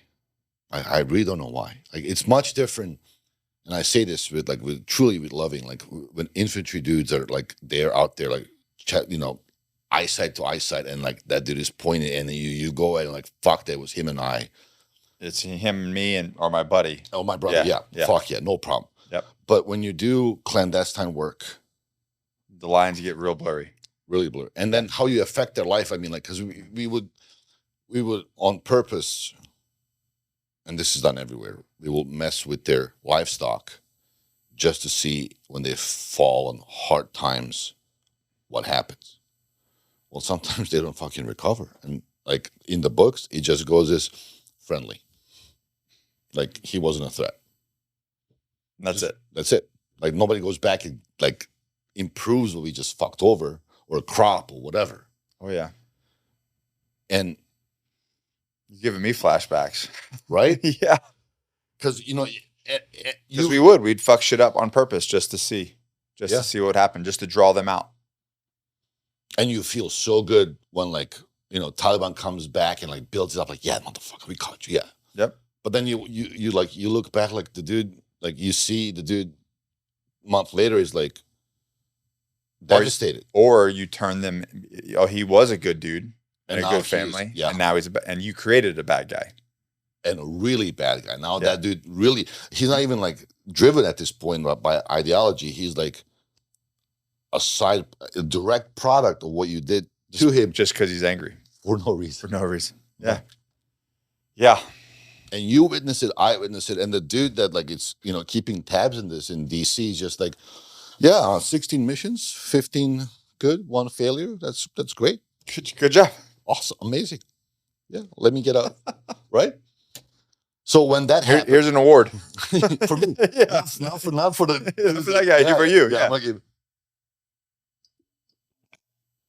So when all that ended, I came home, and the biggest problem that I had was I was a cop. So you came back and you left the bureau? Yes. So And I'm in DC. Yeah. But I'm a former law enforcement elite agent that cannot see eye and eye with any other cop because I was On a different playing field, different level of understanding. plus I only operated my whole career with soft people And undercover. and undercover. So like, I have There's no rules. none. Yeah. And then when I talk to, any of the soft people, I'm a civilian. Like, you didn't go to base camp. I mean, to basic training. Yeah. I'm like, dude, I've been deployed for 7 years. Yeah, man, but you're not really Marine. You didn't get yelled at by some dude that drove a truck. Yeah. Or like, what's your MOS? I don't fucking know. I'm undercover. Like, Is there a number for that? yeah, it's not the same. Yeah. So Sure. I couldn't fit with people that I should fit, and with the people that I fit the most, I didn't have access to, because there was no VA for people who quit FBI. Right. There was no retirement for people who quit law enforcement. There was no, you did 10 years Yeah, you don't go to the VA and get a check every month. or after anything. that. Or anything. Doesn't You're just quit. done. Yeah, you quit. You're on your own. Good luck. Good luck. Thanks for your service. Not even that. It's just like, you asshole. Yeah. So when I was deployed, I did what's now lovingly known as combat cocktails, which I learned from no other but Mel Chansey. So I will do my own testosterone just because I needed to be strong. Like in my head, I knew I had to be strong, and how much can you do undercover and how much can you do there without looking like an American officer and like pretending that this is for you. I mean, everything. So like the workouts were different, but that ended. So here I am back home. I mean, I went from God knows like 1,800 testosterone to like nothing, like cold turkey, nothing. And now I'm angry that I'm alone. Now I'm angry because nobody understands me. Like there's so many. I mean, like And who can you talk to about it? nobody. Like my dad watches these podcasts, and he always calls me. He's like, "I'm so sorry, man. I you never told us." Because for 7 years, man, we met in different countries. Like I never had enough time to leave Iraq or Afghanistan to fly to Chicago, be with my family, and come back. So like, if I had 2 days, I'll fly to Istanbul. They fly to Istanbul. We'll spend the day. I'll go back. Nobody knew better. Yeah. So, I mean, I'm lost. Like, you didn't know, like, what movies were. I didn't know what fucking Tinder was. Like, I came back, I'm like, I don't know, how do I meet people? My friend was like, swipe left, bro. How hard can it be? I remember when I came back one time and Bluetooth became a thing. So I come back to the States and everybody is walking around talking to themselves. And that was the most bizarre thing when the Motorola Bluetooth headset came in. And I was like, what is going on? I come back to the States and Americans just walking around talking to themselves. I'm like, everybody's crazy. Yeah. They're like, no, bro, it's Bluetooth. It's like Use it, bro. headphones. And I'm like, what the hell? Yeah. It just happened. And I missed it. Yep. So And you feeling that cultural shock because you're just like, what? yeah. So now I'm trying to do policy influencing because I am the fourth. At the time, out of four, there was only four of us who were territorial experts from Turkish border all the way to Pakistan, India border. Nobody wants to listen to a former non-lawyer, non-PhD undercover dude. Nobody gives a flying fuck. Right. You're a Like, you who? I'm like, dude, all the books, the report is mine. Like, you're quoting me to the president, but like it's me. And they're like, yeah, man. I mean, so with help with other mentors at the time, they're like, man, you gotta go to school, man. I mean, you gotta go and you gotta, earn it just like you did. So I do a master's program, I do a PhD program, but I'm in DC in the most academically intelligent and gifted places with people who have never been challenged in their life. Like they have this theoretical understanding of how life could exist, should exist, really well, must exist, but doesn't fucking exist. Like I remember talking to a lady about Kurdish women being fighters and how like she was saying like how, well, you know, they don't get paid the same or like they get raped up there. I'm like, do you understand? The Kurdish women are like the most furious women fighters in the world because like they don't have any more men left. Like it's not, they don't treat the same. It's just like if they don't do it, they die. Right. Like that's it. And she was just like, but you know, let's circle back to that later. I'm like, there's no fucking circling back. Like I was there doing. I'll show you a picture. Like these women are not currency. This is a fighting force, and it's irrelevant of what you think of feminism should look like to you on top of a fucking mountain. Right. So I'm not understood. Go drop yourself off there and see how it plays out. And again, I'm going to use my Southern charm here. Bless her heart, but like she had no idea. Right. And so now I'm surrounded by this, and they truly are very intelligent and very well educated. Sure. Read people, delusional. Yeah. It's just like, this is not going to work. I mean, this is not. So I'm just like more and more removing myself from isolated, becoming isolated, more and more isolated. Yeah. I get engaged to the woman that truly is like my saving. And she's just like oblivious that I'm eroding to what I've been for past 30 years. Of course. We get married, we have a kid. And now I cannot talk with my FBI people because I don't have the clearance anymore. I have no idea where my soft people are because I never knew who the fuck they were.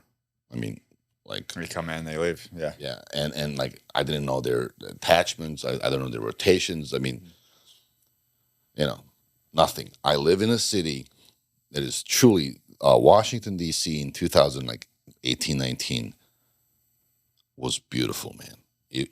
I mean, I lived everywhere in the world, truly everywhere in the world. There was nowhere better than D.C. The food, any culture you want, like any political view that you want to side with or go against with, you can find an intellectual place to like, you know, do the verbal jiu-jitsu and just like either educate yourself or just practice what you know. But I'm alone, man. Like I am like a not a caged wolf. I'm sitting there and I'm just like, this is it, man. I have nothing more to give to the world. I gave everything. I have nothing more to learn. Like I'm empty. I'm at the most prestigious fucking school in the world, and I'm looking at the teacher. I'm like, you dumb fuck. Like I'm sorry, man, but like it's right. And to their credit, they were very accepting of me, like the teachers and the cohort, and they were just like, because I mean you have this like wild fucking tiger there. But I am just like, I'm like, this is crazy, man. I cannot live like this. Like, I'm not saving people. Everything that I fought for is getting eroded here. I am not changing anybody's life. And I have nothing to do anymore.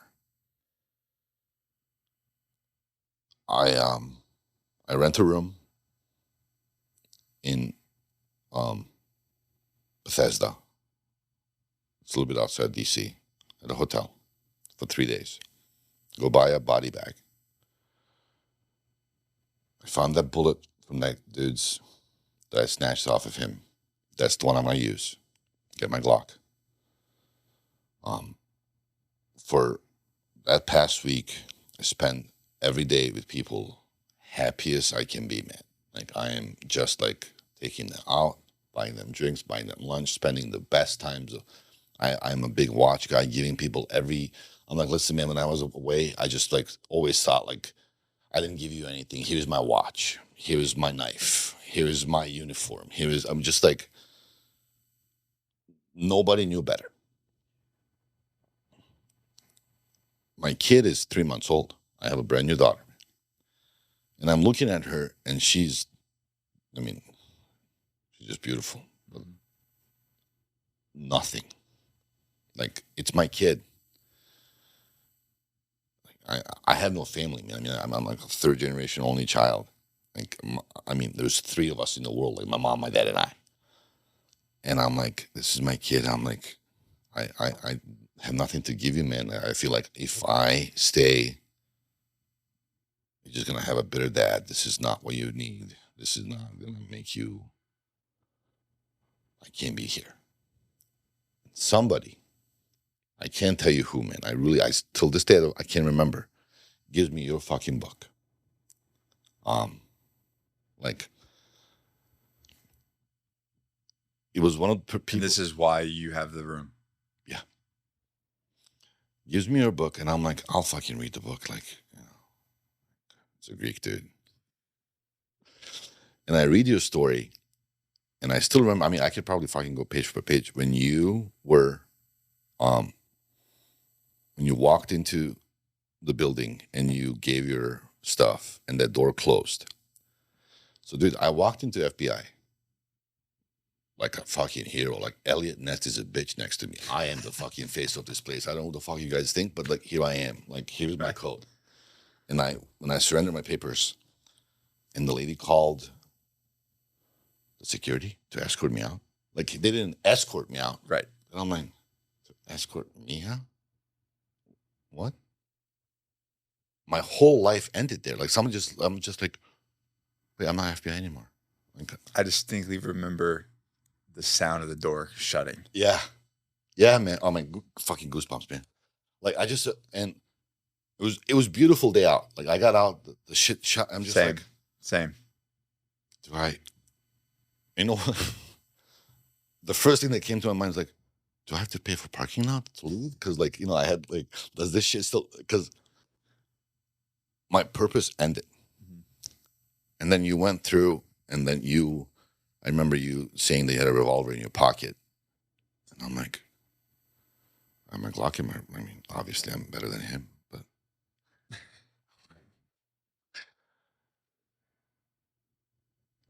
I was just like, this is the same. Like I'm not alone.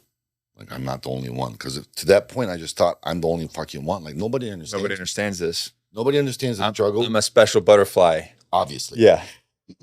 Hence, I mean, one, only child. Two, Greek. Man, I mean, I am special. Like, yeah.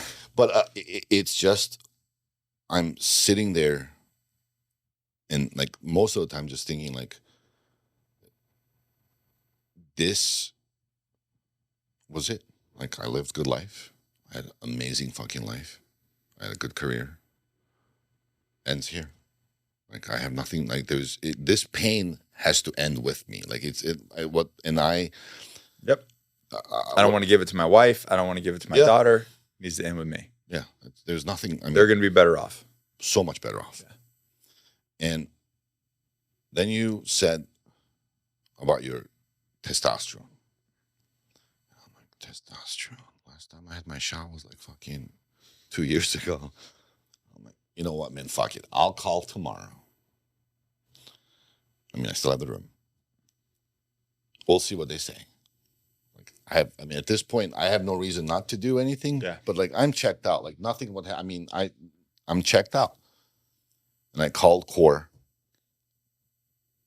And I was with them last weekend. I just told them, I said, listen, I've called you guys after that a couple times too. And it wasn't as smooth. Like that specific, and it's not to their fault. It's just like the guy picked up the phone. Mike Arrow, my man. Within a day, the day after I had a schedule to go to LabCorp to do my blood work. It was like so smooth. And I was just like, what if this works? Like, I still have a life. I have an amazing wife. I have very healthy parents. What what if this pain can end without me ending it? Like, what if this pain ends without me? Did you read the book in one shot? One fucking shot, man, over a frappe. I went to, I mean, straight up, man. I mean, it's like from the movies, but I'm just like, I'll just read it. It was really poorly written. I hope he does. It was written by me. That's the reason. That's the reason why. No, man. But and the reason, and you know, some people may not be able to read the way I did, but I read it because it was like my voice reading it to me. It's just like. So you know what's weird is everyone that reads that book, majority of everyone says it felt like I was reading my own story. It was fucking bombs. Because it was just like from everything that you said, like I similarly was not good enough for like so many places. Mm-hmm. Then I get to FBI. Then I become the fucking best one. I mean, in my book, if you ask my mom, best one. Funny story, when I was, there was Criminal Minds is one of the FBI, like, influence, like, TV series. My mom, when I first started, like, his agent, whatever his name was, is he really that good looking in person? I don't know. He's a little shorter. I don't fucking know. But I mean, it's just like I devoted myself. I became you became that. It's part of your identity. It's who you are. Yeah. And I wanted. I mean, the mission became me. And once I realized, and again, this is not nothing. I mean, if anybody wants to go into that work, I hope they do. It's a calling. I truly understand it's a calling, and everybody has their own reasons. It's just once that mission wasn't me, or it wasn't what I attached myself to, that fell off. So half of my identity went away. Yeah, of course. Then who are you? If you're not this, who are you? And then I didn't fit anymore. I came back, and I think most veterans, especially like you, like I had for me it was a little bit easier because I had a career and life prior to military. So like I knew what civilian life was. I mean, I was civilian. But people who joined and left and came back, like this was like their first time ever being an adult civilian. For me, I did have a couple years prior to, like, granted, I joined when I was 18, but I turned 19 in recruit training. So I had a couple. I left high school in 98. So I had like 2 years. You didn't pay taxes or nothing. I mean, I did actually. I did, unfortunately, a lot. But I was still a kid. I wasn't an adult. You know what I mean? Sure. So like same thing. I got out. I'm 31 years old. This is my first real experience in, the civilian world is not this thing. And this whole time I was a recon Marine, I was a Raider, and dude, I went overboard. Like it became it was the core of my identity. Like I had nothing outside of that. Like I didn't have jiu-jitsu back then. I didn't have hobbies. I didn't have anything outside of what I did. Yeah. And then it just hit me like a ton of bricks. Absolutely. I'm like, wait, I felt worthless. I felt like a worthless human being. And not that it's any easier or it was harder back then, but it's just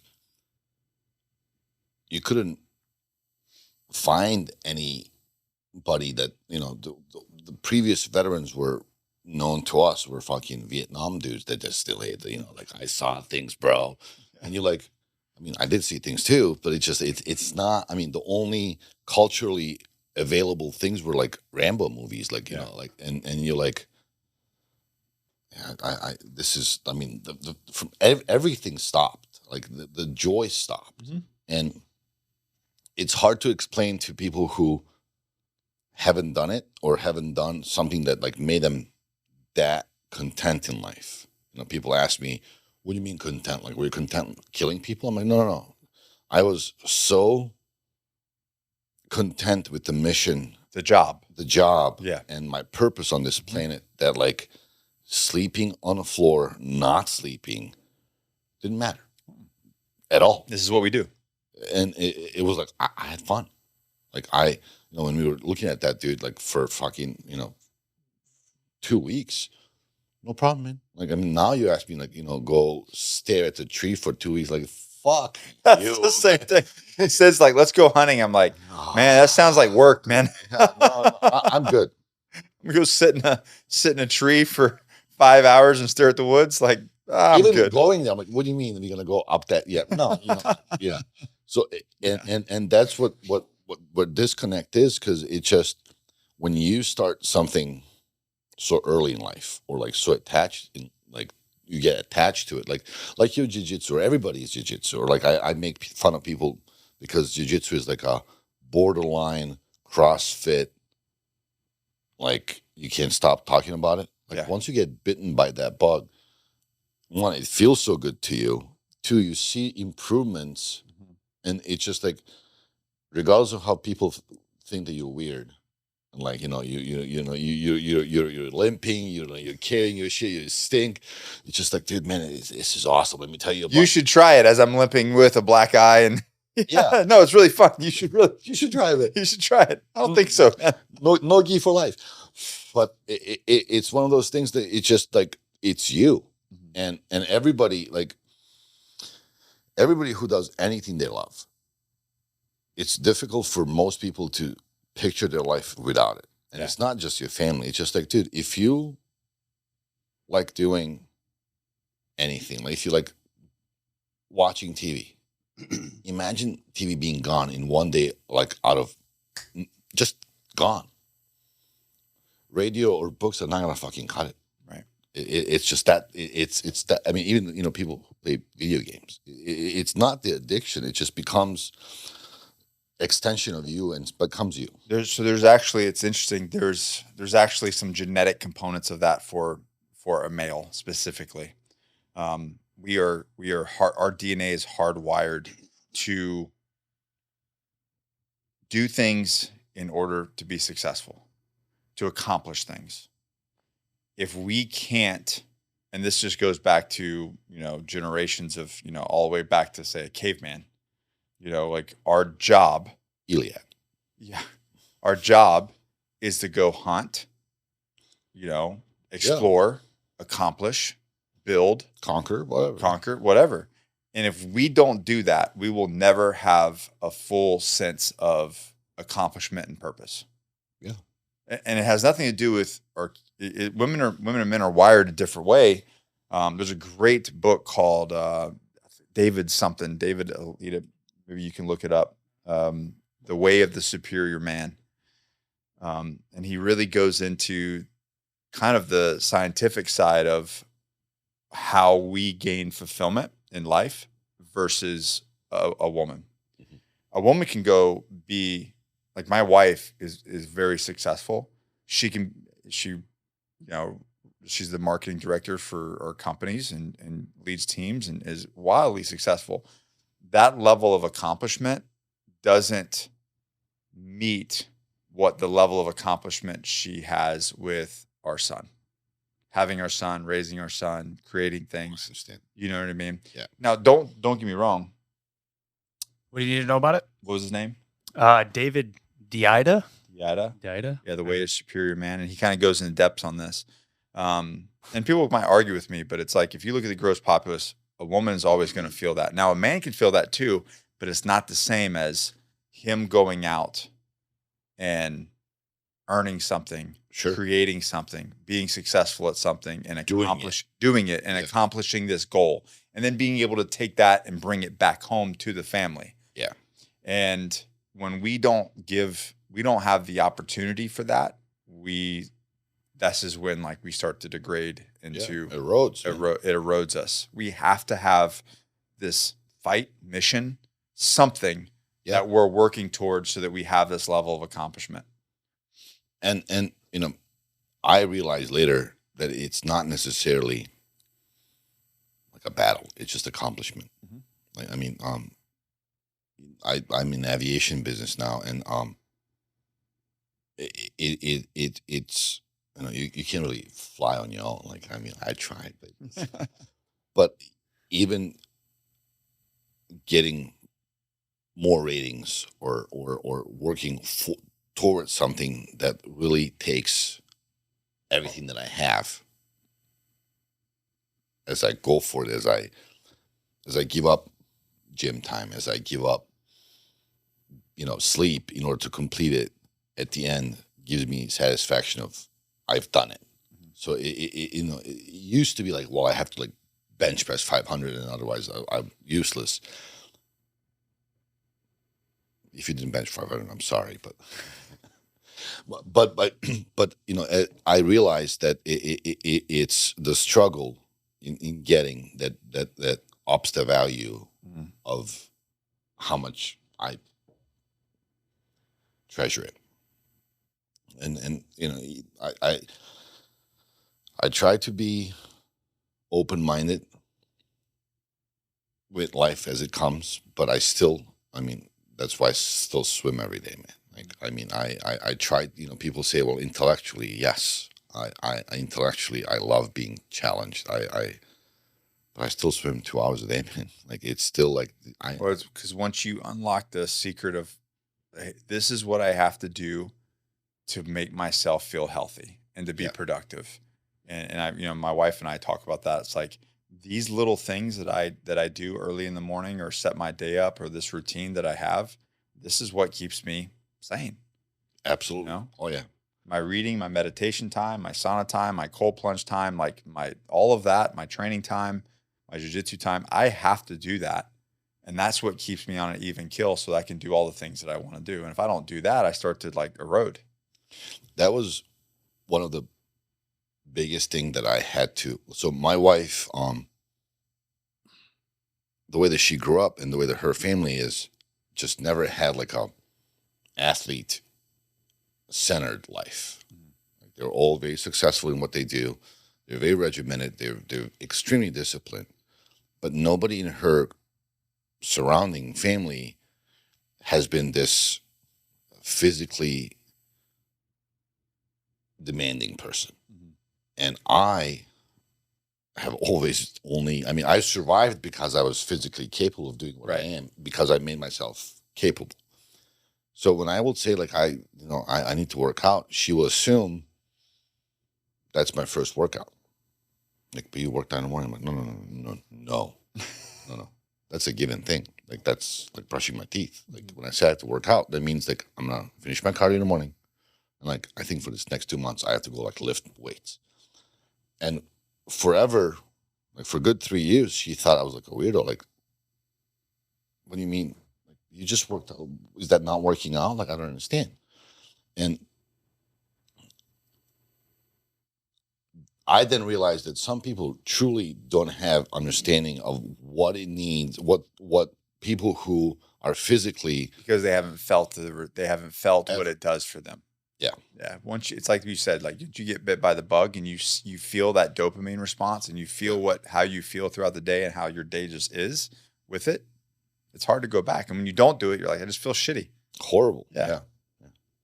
I mean, so I swim. And so, well, hold on. So going back, you rented a hotel room with the intention of taking your own life. Sure. And I mean, when I said I got a body bag, I was gonna put a body bag. I did put the body bag in the bathroom. Get in it. I had a note that says call 911 on it. I was just gonna close it and squeeze it from inside, because I didn't want to trouble anyone. I didn't want my wife to find me. I didn't want anyone that knows me to find me. And I even felt bad for the person who would find me. Like, I've seen people. I've seen death. I've seen accidental death. I don't give a fuck who you are. You're going to remember it. Oh, yeah. I mean, even the ones that were good kills in our world. You still remember every bit of it. Yeah. Clear as day. And I was just like, I will not burden anyone. So that was my goal. And that's when you found the book. You got the book. I got the book on a Monday. I had the room so I was going to check in on Wednesday till Friday. Like, God knows when I would do it. But read the book, got the blood work, and Mike Arrow said, your testosterone is like 117.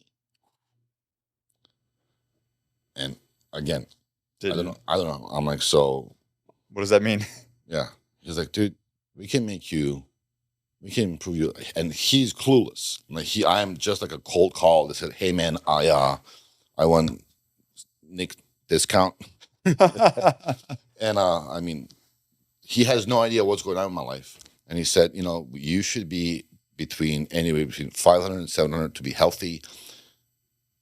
600 and above is what we want. We can do that in a week. Yeah. In a week. And I'm like, so what does that do? He's like, are you tired? At the time, I don't know if anybody reads, but I read Wall Street Journal, and Wall Street Journal on the left-hand side has a column of like all the news, and they're like 2 sentences each at most. I will fall asleep by the time I'll like finish 4. Like it was just like dead asleep. I couldn't lift up my kid. Like she was obviously a Greek baby, so she was strong, 8 pound, but I couldn't lift her up. I just felt like she was pushing me down to earth. Like I wasn't lifting her up. Like on a bus, if I had to go up the stairs, like by the last step, I was just like, man, there was an escalator for fucking, city buses. I was just like tired. Like, and again, coming from a person who, when I was away, there was 128 kilo, like a bar that I will bench 300 times a day. It will take me like whatever time, but in my head, 300. I couldn't adjust the weight. It was just like this weight that it was like a Suzuki Maruti shaft. I was gonna say like an axle or something like that. Yeah. And I will just like lift that. Like I will go in there, and that was my workout. So like I can lift 300 pounds 100 times. I'm sorry, daily. And I come home and I feel hollow. Like I feel like a balloon that like has nothing in it. Yeah. And my wife is telling me like, no, you look just fine. I mean, a little bit, but like I get, it's not bad. She loves you. Yeah. Yeah. And I'm just like, no. No. Yeah. So that started, I think it came in a week, and I just gave it a week. I just, that was enough to make you decide to like, all right, I'm going to check out this hotel. Yeah. Go home, see how this plays out. Yeah. Came in on, I think it came in right away. And within a month, so like, I had like, I don't want to say like a second win, like a hope came in. Yeah. Like, what if pain stops? Mm-hmm. Like, what if this pain wasn't pain? I just like lived it as a pain. Like, what if, fuck it, what if? And we lived in a building complex, and when that thing came in, when my first dose came in, I'm a huge rower. I love erg. I mean, swimming and rowing is what I love. I would go in that basement. It's a gym, but it's a basement, and row for hours, man. I mean, hours, like 4 hours, 5 hours, like just holy shit, listening to like old school Greek music, complete darkness, and just fucking like, because I don't have to see myself, because I think I let myself go. I don't have to see anything, and just like fucking go. And I will come back up happy as fuck. I'm just like, my soul is just like blooming. Like I was just like the man that my wife never really knew, because like we met after. Funny enough, when we first met, she had no idea I was an undercover agent. I was an academic for old purposes. But it just shifted to this upswing. And it's crazy because I went to therapy. I was given all the pills. Yeah. Yeah. And but the problem with those things, and I want to really like emphasize on this is because you go to therapy, because you get all those pills that should or could work, when they don't work, you're like, I'm hopeless. I mean, this is first of all, I don't want to feel like this. So I'm taking all these things and I still feel like shit. And Yeah. and so what is the next thing? Fuck this. I'm thing. done. Yeah. Done. Yeah. So once I start feeling alive, like there's no better explanation, just like alive. Like I am not dying. I'm alive. Clarity of your brain, your thought process. Yeah. Yeah. And happy. Like, Yeah. then it was almost like no stopping at that point. I was just like, all right, man, let's fucking do this. Let's, I mean, unfortunately, COVID hit, but it was just like, went to pool with my kid, you know, pursued my new job, and then realized I have to tell people about this, and not just like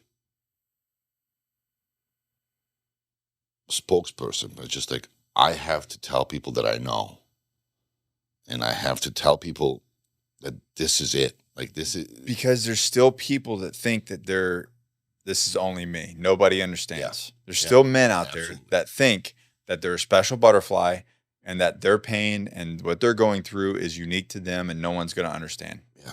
But the problem with this is, and I've said it in the book, I've said it on videos, is everybody's just too scared to talk to each other about it. Yeah. But the reality is it's almost everyone at some point in their life. 100%. You're going to feel it. It could be a teacher. It could be a mother. It could be a guy who worked for UPS for 30 years. It doesn't, a football player. It doesn't matter what it is. You're going to have that chapter change, and it's going to throw you for a loop. Yeah. You're going to have a wave of those different emotions. Yeah. And some people try to find it, you know, try to numb it with alcohol. Some people try to find it, and I think this is also becoming It's a vice thing. We're finding whatever it is, alcohol, drugs, women, pornography, gambling. It doesn't matter what it is. It's just they're trying to numb that part of them. Absolutely. I used alcohol. Yeah, I was just ready. I didn't know how to quantify Right. anything. And then I've seen this, a lot of people at that time, prior to understanding that they're just biologically at this point disadvantaged. I try to find God, and then because there is no testosterone in you, then they even lose their faith because they're like, well, even God didn't help me. And I actually, it's funny you say that because I have a video that's running for with Core that's basically like, hey, listen, no one's going to come save you. No one's coming to save you. Like, it's up to you to save yourself. Like, be your own advocate. Like, handle your business. Yeah. And the biggest comment that I get on that video, oh, God's going to come save me. well, God is telling you, go to Core, call Mike But Carroll. but right, and the thing is, and I made a what was that thing, Mario? Is what's it called? The man in the boat, or the man, Yeah. or the man on the roof? Yeah. The story about that. The story of the man on the roof, and basically, you know about this? No. So there's a man on the roof, and he's in a hurricane. The water's rising, it's flooding, it's storming, lightning's happening, and he's on the roof, and he's like, God, save me. And a guy comes up in a rowboat. He's like, dude, get in. He's like, no, I'm good. God's going to save me. Yeah. You know, and then a motorboat comes, and then a helicopter comes. And he's like, no, I'm good, dude. God's going to save me. And then he dies. Yeah. And he goes to God and goes, why did you forsaken me? I believed in you. I wanted you to save me. He's like, dude, I sent you a boat.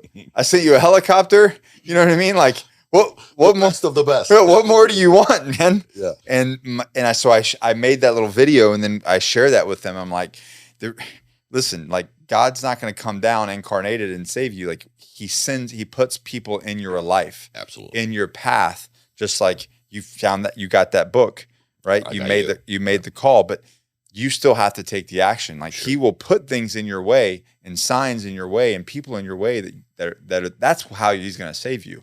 Yeah. And people just go, no, I'm going to give it to God and wait for him. Well, what are you waiting for? Yeah. Like, he's giving you all the opportunities. You have to execute the opportunity. I forgot which U.S. president was it, but like, God helps the ones that help themselves. Yeah. And all the tools and resources have been built in you. You were given that at birth. Sure. But you have to execute them. And then following again with God, following with that, I got really close with a couple of friends that I met online. Blake Cook and Kyle Morgan, they're from Blue Bearings. And the same things, man. I mean, like, we are three completely unattached, like, independent people who have completely different careers, struggling with the same things at the same times, looking for an answer. And then once we kind of open our hearts to God and opening our hearts to seeing what's available, it's just like, it's the best life. I mean, I don't want to jinx it. It's a Greek thing, right? But it's just like, it's that second chance that's given to you, and what do you do with it now? Like, I mean, do you waste it again? Not the first one was wasted, but like, what do you do? Like, and people always say, and I used to hate hearing it, like, well, if you knew you couldn't fail, what would you do? And it's just like, if I knew I couldn't fail, what wouldn't I do, man? I mean, like, that's how I almost do everything now. I was going to say you should do that anyway. But growing up, nobody ever told us that, man. Right. Growing up was like, I mean, it's just like, we were a different generation who grew up with different structure things. And I'm a dad now that, like, when I look at my kid and she says, hey, Dad, she was 3 when she jumped off the 10-meter diving board. 3-year-old. Rest of my family is, especially my wife's family, is just petrified. Like, I mean, this is like, are you fucking crazy? And I'm like, listen, all you gotta do is envision unicorns. Like, you're a fucking princess, you're a butterfly. Right. You're gonna keep your hands to yourself, because if you flap like this, you don't want to punch the water. You're just gonna keep them like this. And I dove off first. I mean, that thing is the next Olympic champion for sure. But it's just like, growing up, like, I remember my mom was just like, no, it's not safe. Right. There's this. Right. And at this point, I'm like, what is it not safe? I mean, you have the most trained athlete in the world. I mean, like, what's not safe? Yeah. What's going to happen? So I completely changed my life of, let's do it. Like, you want to have, a shaving company or like a soap company. Let's be the best at it. Yeah. You want to learn how to fly? Let's fucking go. And again, man, I mean, it's because I understood what I was missing rather than trying to ignore all the signs that were helping me. Yeah. And that's what happens when people don't ask for help and or don't want to hear it. I mean, I don't want to say that was the first time I've ever heard of people being low on testosterone, being depressed. But me being 6'4", 250, what do you mean I'm low in testosterone? You're saying I'm not? Yeah. Fuck you, man. Yeah. I got testosterone. The ego and the pride starts kicking in. Yeah. So I never really addressed it before. And it helped that it was somebody relatable. But then it just, I hope everybody has their own Nick. Yeah. So you came out of the fog. Things Yep. became more clear. Is that when you started this business or started what you're doing now? Well, it's a twofold. I've been flying for a very long time. Yeah. And I wanted to spend all the available time I have with my kids and be in their life and like drop them off, pick them up, just because growing up I didn't have that. And because of the war, I didn't grow up with my dad. I grew up with my mom. And my dad was in special forces back during that war, and he was actually pronounced killed in action. In Bosnia? In Bosnia for 4 years, bro. Shit. We got the flag. We got the fucking. I mean, I thought we were. Those guys were doing work. Yeah. Back then in the 90s. Holy cow. But he was pronounced by government that 4 years later the phone rings and he's like, hey, how are you?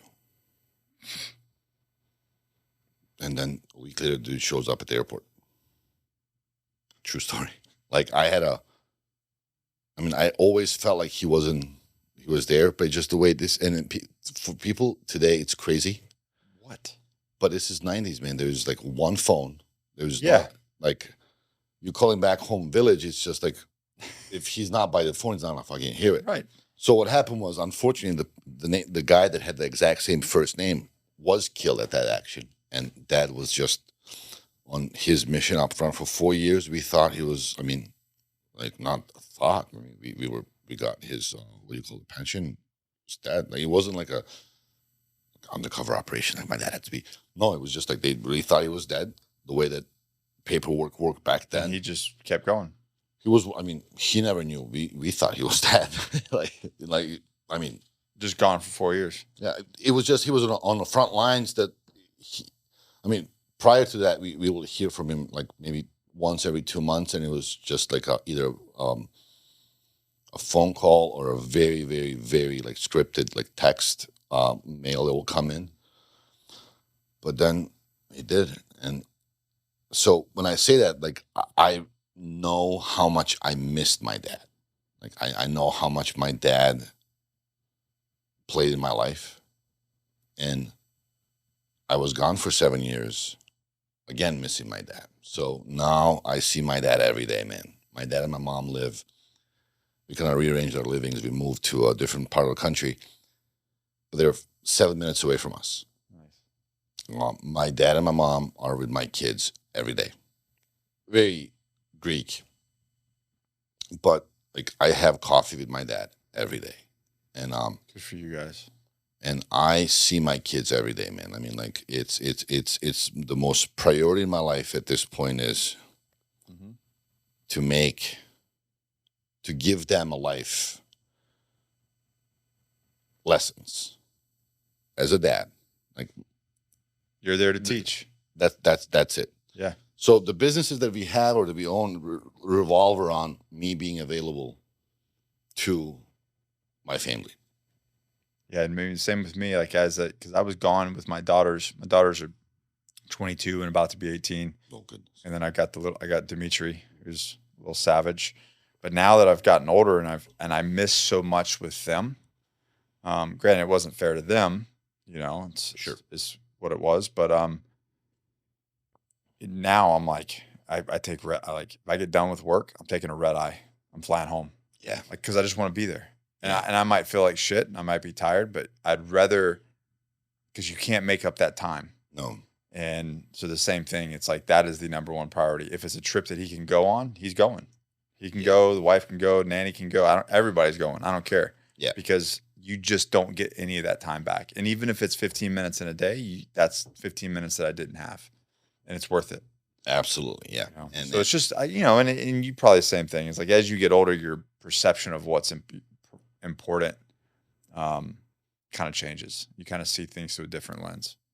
And just probably like what you're doing is just like I position myself in life that I can afford that. Yeah. Time wise, opportunity wise, capital wise, that's the most important part. And even like looking forward, I mean, I would love to say I want to make so much money that like I never want to see my kid work. No. I want her to work. I mean, at this point, it's a requirement. It's a requirement. Like she washes. And I'll show you pictures. Like her mom is really big on not having sugar for them. Good. Contraband. But if she wants a donut, she has to wash an airplane. Full airplane. She washes it. Man, How old is she now? 6. Wow. And the younger one is 3, and she's like. So you doubled down. You've got got 2 now. Well. See, I didn't want to, because I was like, like one is good. Like, look at me, look at my mom, my dad, and my wife is like, yeah, I've seen you, mom. I have to. We're gonna have to. But hi, mom. It's just seeing sibling love is something that I never seen, and I just like see them, and it's the same thing. That's why I got a reversal. We're going for another one, man. Oh man, yeah. Good luck. I'm not done. I'm not done. Yeah, man. No, I'm done. I not yet. I mean, all the sleepless nights and everything, but it's just like to go back to. It's just like I now realize how much at the time I hated it that I had to work for stuff that I mean, when you're like 17 and you see kids in your private high school, they show up. It's just like, I didn't hate that like my dad didn't give it to me because he didn't have it. I was just like feeling, I wish he had it because like, these people have it so easy. Like I don't have to, I mean, we're super poor, getting your clothes out of Goodwill and absolutely lice shit. Oh, it's just horrible, man. Yeah. And now I'm like, I'm glad that I did this because working is not hard for me. Like I have to pull up our airplanes out at, before sun rises. That's what you do. No problem. I mean, like that's, and now looking back, like 17-year-old man, like all I have to do is like I have to put my own thing out. Right. Yeah.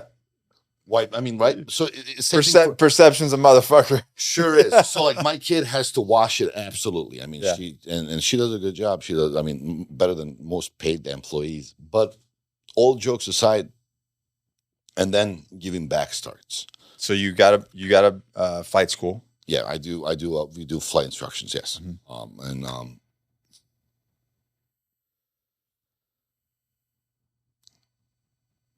That's almost like a touchy subject for me because I made my whole life revolves around flying.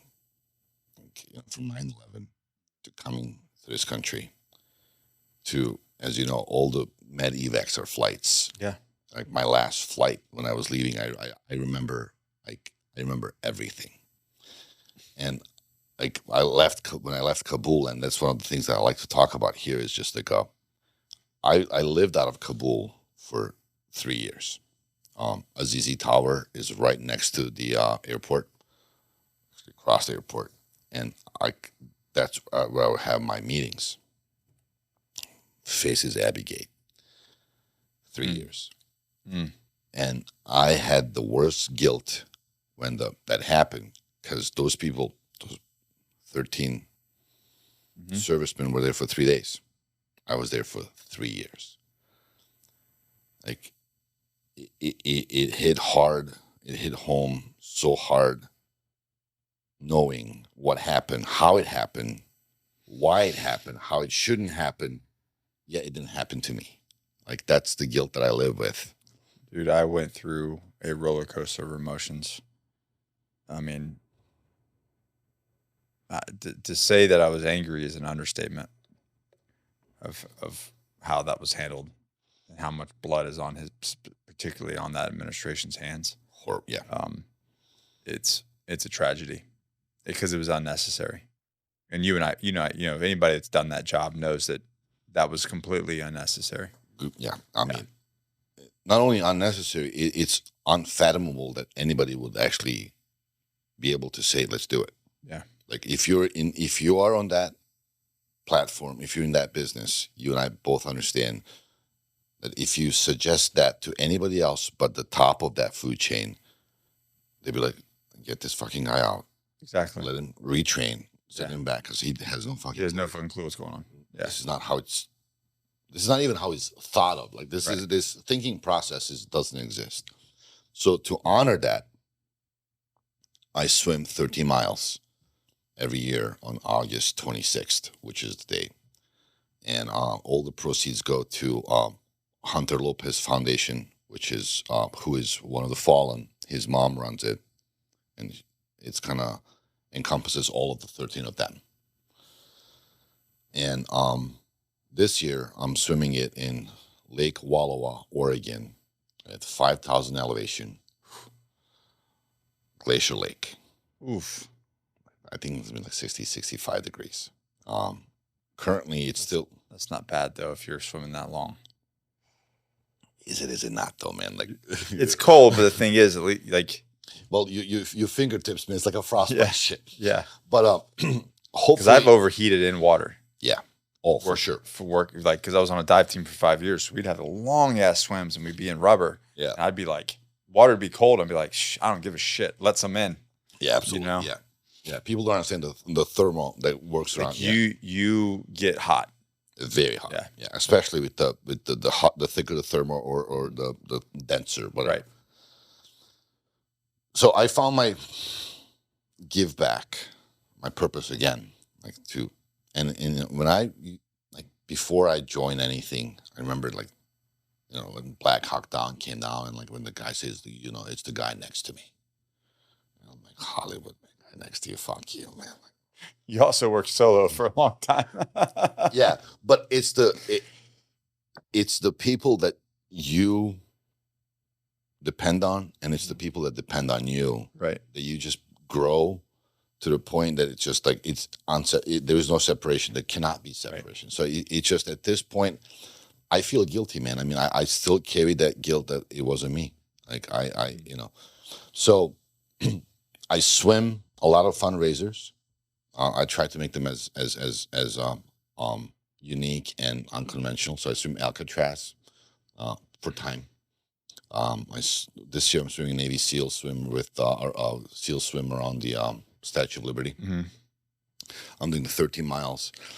Then I do 343 laps for 343 fallen firefighters on 9/11. And every year it's a different foundation that we I don't keep any of that, but it gives me a reason to train year round to perform this, and a deeper why. Yeah. Not just doing it to do it. There's a deep reason why. And if I miss it, it's just like, dude, are you gonna let them down? Yeah. And I can't explain it, man. I mean, but that's like, I almost feel that as my purpose till this point. I mean, I'm involved in a lot of training for sex trafficking, anti-sex trafficking foundations that we do, and it's a cause, but it's not necessarily my why. Like, I don't exist. I don't wake up because I want to train people on how to do CQB. Right. I'm not even that good, but I do exist daily to better my family's life, to perfect my craft, and to help people who I was when I was asking for help. Like, I remember really well the promises that I made to God, to myself, that if I can go through this, I will never forget that time, that moment, that like, pain will end, but like the purpose of why and how it ended, I never forget that. Like, I never forget where I come from, kind of thing. Yeah. How do people support that? Usually it's straight through the foundations that I have. On my Instagram, I post what's the swim for. One of the events, I try to do my own GoFundMe thing. Goodness, I mean, they're really diligent about like who you attached and who you're not, and if you don't have all your ducks in a row, it makes you look like you're a criminal. Yeah, because they say you're banned for life. Yeah, I'm like, dude, man, I don't want anyone. So like, they send money back to people. Then people call you saying like, hey man, I donated for your cause, but they send it back. Like, what's going on? Is like, so it's now I'm like, I'm just gonna swim. I'll do the swimming. I'll swim. You guys do the thing. So at this point, my first swim is with the Navy SEAL Foundation. On my Instagram, Amphibious Spartan, I have the link for donations, and then every swim that I do, it's there. I try to pair up with people, like maybe even with you guys. I'd be more than happy to. And it's just like whatever swim I have, I either carry the T-shirt. Right. So to circle back, on the August 10, I'm going to New York to swim the Navy SEAL Foundation around the Statue of Liberty. At the same time, bunch of my boys will be there. Ray, Will. They'll all. I think Jason is swimming it too. Yeah, they'll all be there. Yeah, but at that time, I'll also go to a FDNY station, and they'll give me a T-shirt, one of their T-shirts, and I'm gonna swim the 343 laps in that T-shirt. So it's always like a little connected in between. I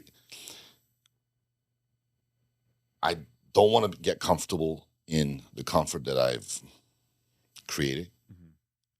It's the same as I say. Like, I've got a really comfortable life, so I have to like fabricate my own hardship. Yeah, I do. I just create hell for myself. Yeah, Yeah. man. And it's healthy. Yeah. I mean, I could very easily slip into a life of just easy and comfort and not do hard things. But the effect of that. could you though? No, because I know what the effect of that is, and Yeah. like what the downslope of that is. Absolutely. So because I got my nice mattress and my comfy bed and my comfy life and my comfy truck and everything's comfy, and I got a bunch of people that do things for me. Yeah. So I have to.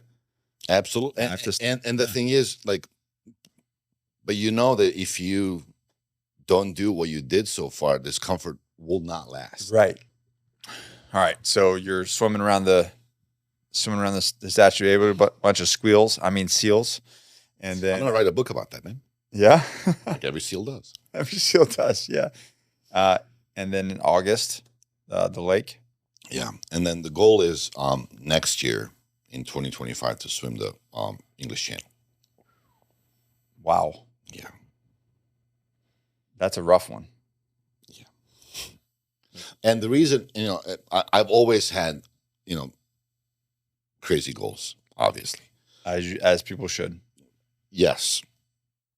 But the reason why I'm one-upping everything that I do and or making it more unique is to spread the, not knowledge, but the awareness of how much more life there is after, no matter what, after retirement, after divorce, after accidents, after. Because I tell people all the time, same thing, man. It's like, how awesome is your life now? Yeah. Most awesome has ever been. Same with me.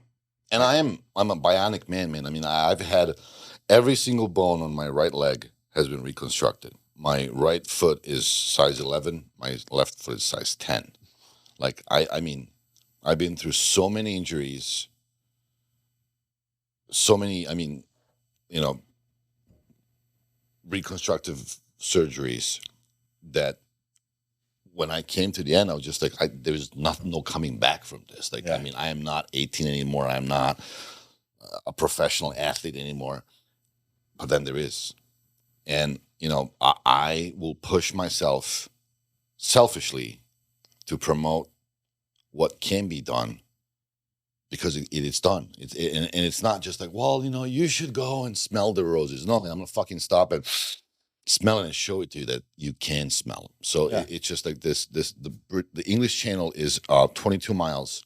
It's anywhere between 12 to 15 hours. Some fucking what was I should know this. What's the Greek gods for water? Greek god? Poseidon. Christo. He's on my arm. Obviously. So Poseidon's kids swim in fucking 10 hours. Yeah. Cool. I'll do it in 20. But you register as a vessel. You have to register as a traffic crossing vessel because it's international waters. It's not like just swimming. And I'm going to do it because it can be done. It's just like I'm a dad that wears New Balance shoes with my 2 kids. Like it's just like it dad life is not death. No, it's awesome. It's awesome. And not only that, I mean, not if you don't have kids, that's fine too. Just like there's always purpose after. There's always another mission if you allow yourself. There's another chapter. That's what. Listen, I think that what happens is, and it happened to both you and I, happened to Mario, is we think that this was the best chat. Like your 7 years of doing what you were doing, that was it. I'm done now. That was the best. I peaked. Yeah, and there's absolutely, and there's going to be nothing else after this. And the reality is you're stuck in that other chapter of your life. And you've just got to close the book on it. You got to close the page and then turn to the next page and start writing the next chapter, because the reality is this next chapter might just be the very best one of your life, and you're too afraid to freaking start writing it. Yeah. So you're stuck in this other thing that's already happened. It's done. Done. Stop living there. Yeah, I cashed those coins, right? I mean, it's just like, I mean, I've been in it. I've got all my discount for right. all my T-shirts. Yeah. And it's time to do new. And I really am grateful for this time and your time that one meeting you is. Oh, it's an honor for me, man. It's a full circle, man. It truly has been. But also I hope I can be what you've been to someone, what you've been to me. That's the plan, right? That's the goal. Yeah. Yeah. Pay it forward. Absolutely. So many people. Always That's forward. why this thing exists. You know, It's amazing, man. I mean, and I've been following you obviously since the book, but like I remember the first video I ever watched of you, like not retroactively, but like at the time, was when you confronted that cop in a parking lot that was taking the driver's the license plates of all the members. of all the members.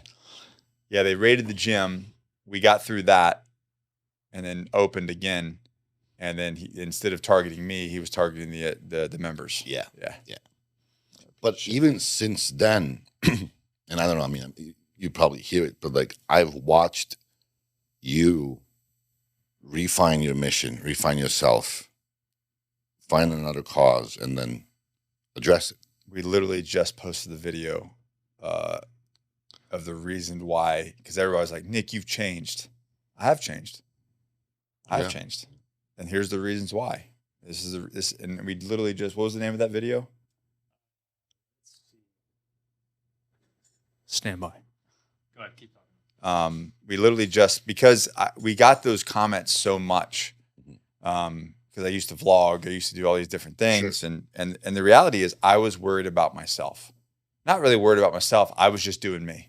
It was very inward. I had gone through the bad stuff. I'd come out the other side. And I was just, I'm gonna do me. And then all this stuff happened with the gym. COVID happened, and I started to realize, like, how did we get here? Like, how did this happen? I felt like, like Rambo First Blood. Yeah. Like I'm just doing my thing, dude. I'm back from war. I'm just living life, and I don't know where I'm going. I don't know where I'm going, but I'm going. And they started fucking with me, and I'm like, why are you fucking with me? Like, I've done my time. Leave me alone. Let me do my thing. Yeah. And I kind of zoomed out and looked at everything from a bigger lens. And I said, oh, we've got work to do. And, as I've aged and as I've gained some different perspectives, I'm like, there's a lot of people in a lot of pain. There's a lot of men in a lot of pain. Yeah. And they don't know exactly why. Like we didn't know why. So yeah, I'm going to do what I do. And you guys, everybody can make the comments and say what they're going to say. But here's the deal. The people's lives that you change, one person saving your life because of my story, that's worth all of it. And if you can save one person's life, so be it. Oh, absolutely, man. Do it. Because that person might save 3 more people's lives. And you just have no idea, even to the point of, if I can improve a man's life to where his marriage improves and he becomes a better father. Yeah. With simple little things. How is that not worth it? How is that not honorable? So that's why things have evolved the way they have, is because of what happened to me way back in the day, and then what happened to me through business and all the different things. And I'm like, this is now the mission. How much more do you value your business now than you did 4 years ago? Like, not monetary, you know what I'm saying? Like it's you can't put that into words. Yeah. You can't put that into words. For instance, sorry, you were going to say? Yeah, I was going to say, the video is From Marine Raider to Mentor, my transformation journey. Yeah. Go check that out. It explains a lot. It's from the heart. But we were just doing a training up in Oregon with a business, myself and Kirk Weisler. And the night before, we're prepping, and we're talking about core values, and we're talking about, and I look at core values like the military, like rules of engagement. Sure. What are my rules of engagement? And the thing is, it's like in the military, you have these rules, right? You have rules of engagement. Then you get out, you don't have rules of engagement. You don't have, and nobody does. Yeah, nobody does. You don't have a code. You don't have, So people throw this term out, core values, but what it really is it's your rules of engagement, so you know where the bar is, right? Yeah. And he goes, well, 10 years ago, what was your core values? And I was like, I don't know. Work hard. whatever that means. Yeah. You know what I mean? Yeah. Work hard and Grind. grind and I didn't have any really. There was no thought process put into my values. And hence the reason why my business, my life didn't really improve that much. It was just inching along. It was just, we were surviving and we were going through the motions. But as I developed core values and I developed more values and more of a moral code for where I was at in my life now, that's when things started to really improve. That's when things really took a turn and things started to improve and my quality of life got better. The way I felt got better. Because now I had rules of engagement.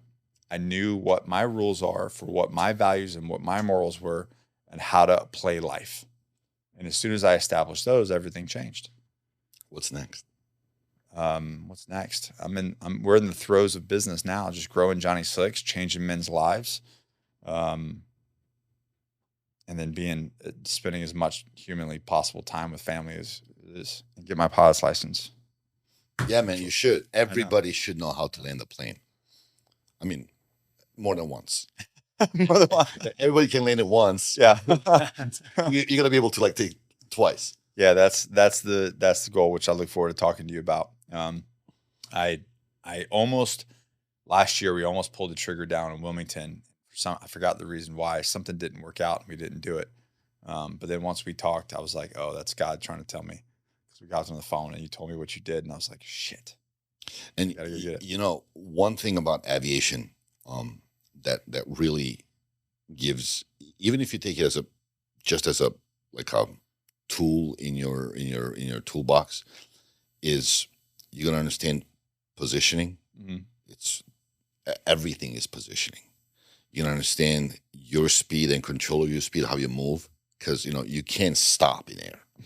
Helicopters do, but you can't. You just gotta and you gotta maneuver around and then come back. And sometimes you have to go very far to come back. Mm-hmm. And sometimes you have to do a steep turn to avoid whatever it is. And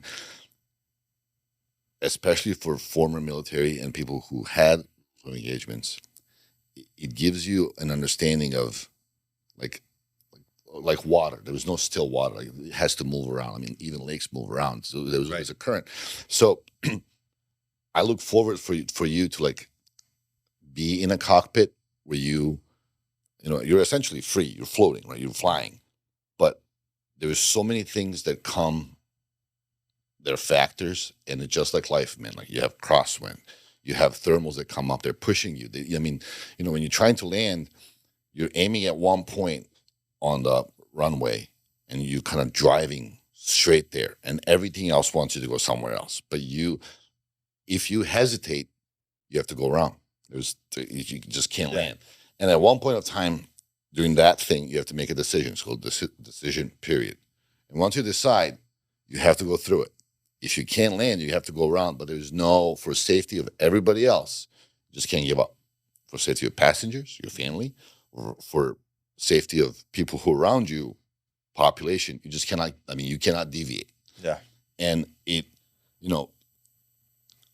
for those reasons, I hope people take even the most simple aviation lessons, because it's the most hands-on, civilized, without you being shot at, civilized way of understanding how life truly is.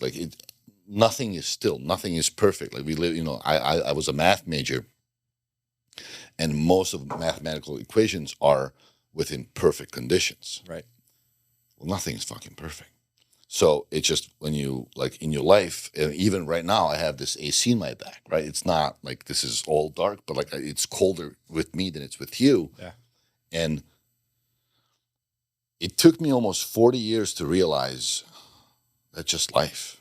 It's just constant management. It doesn't have to end. You just have to enjoy managing it and manage it the way you want. And I think I heard it. I forgot who said it, but it's not the person who is the fastest, but the person who enjoys walking who will always be the better runner or whatever. Right. So it's just that it's the journey. And once I was able to master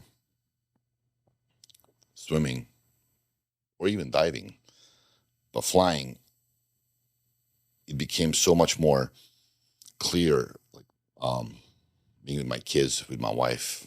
I mean, they have their own problems. I didn't see. Even coming here, I have no idea how your day was today. Mine was awesome because like I didn't have to with my kid. I mean, love them, but it's just like I didn't have to do that morning. And here we are. You could have been in a bad mood. Like Mario could have had a bad day. I mean, he hasn't had carbs in like 14 days. Yeah. But Nobody 3 cares. weeks. Nobody cares. 3 weeks. I'm sorry.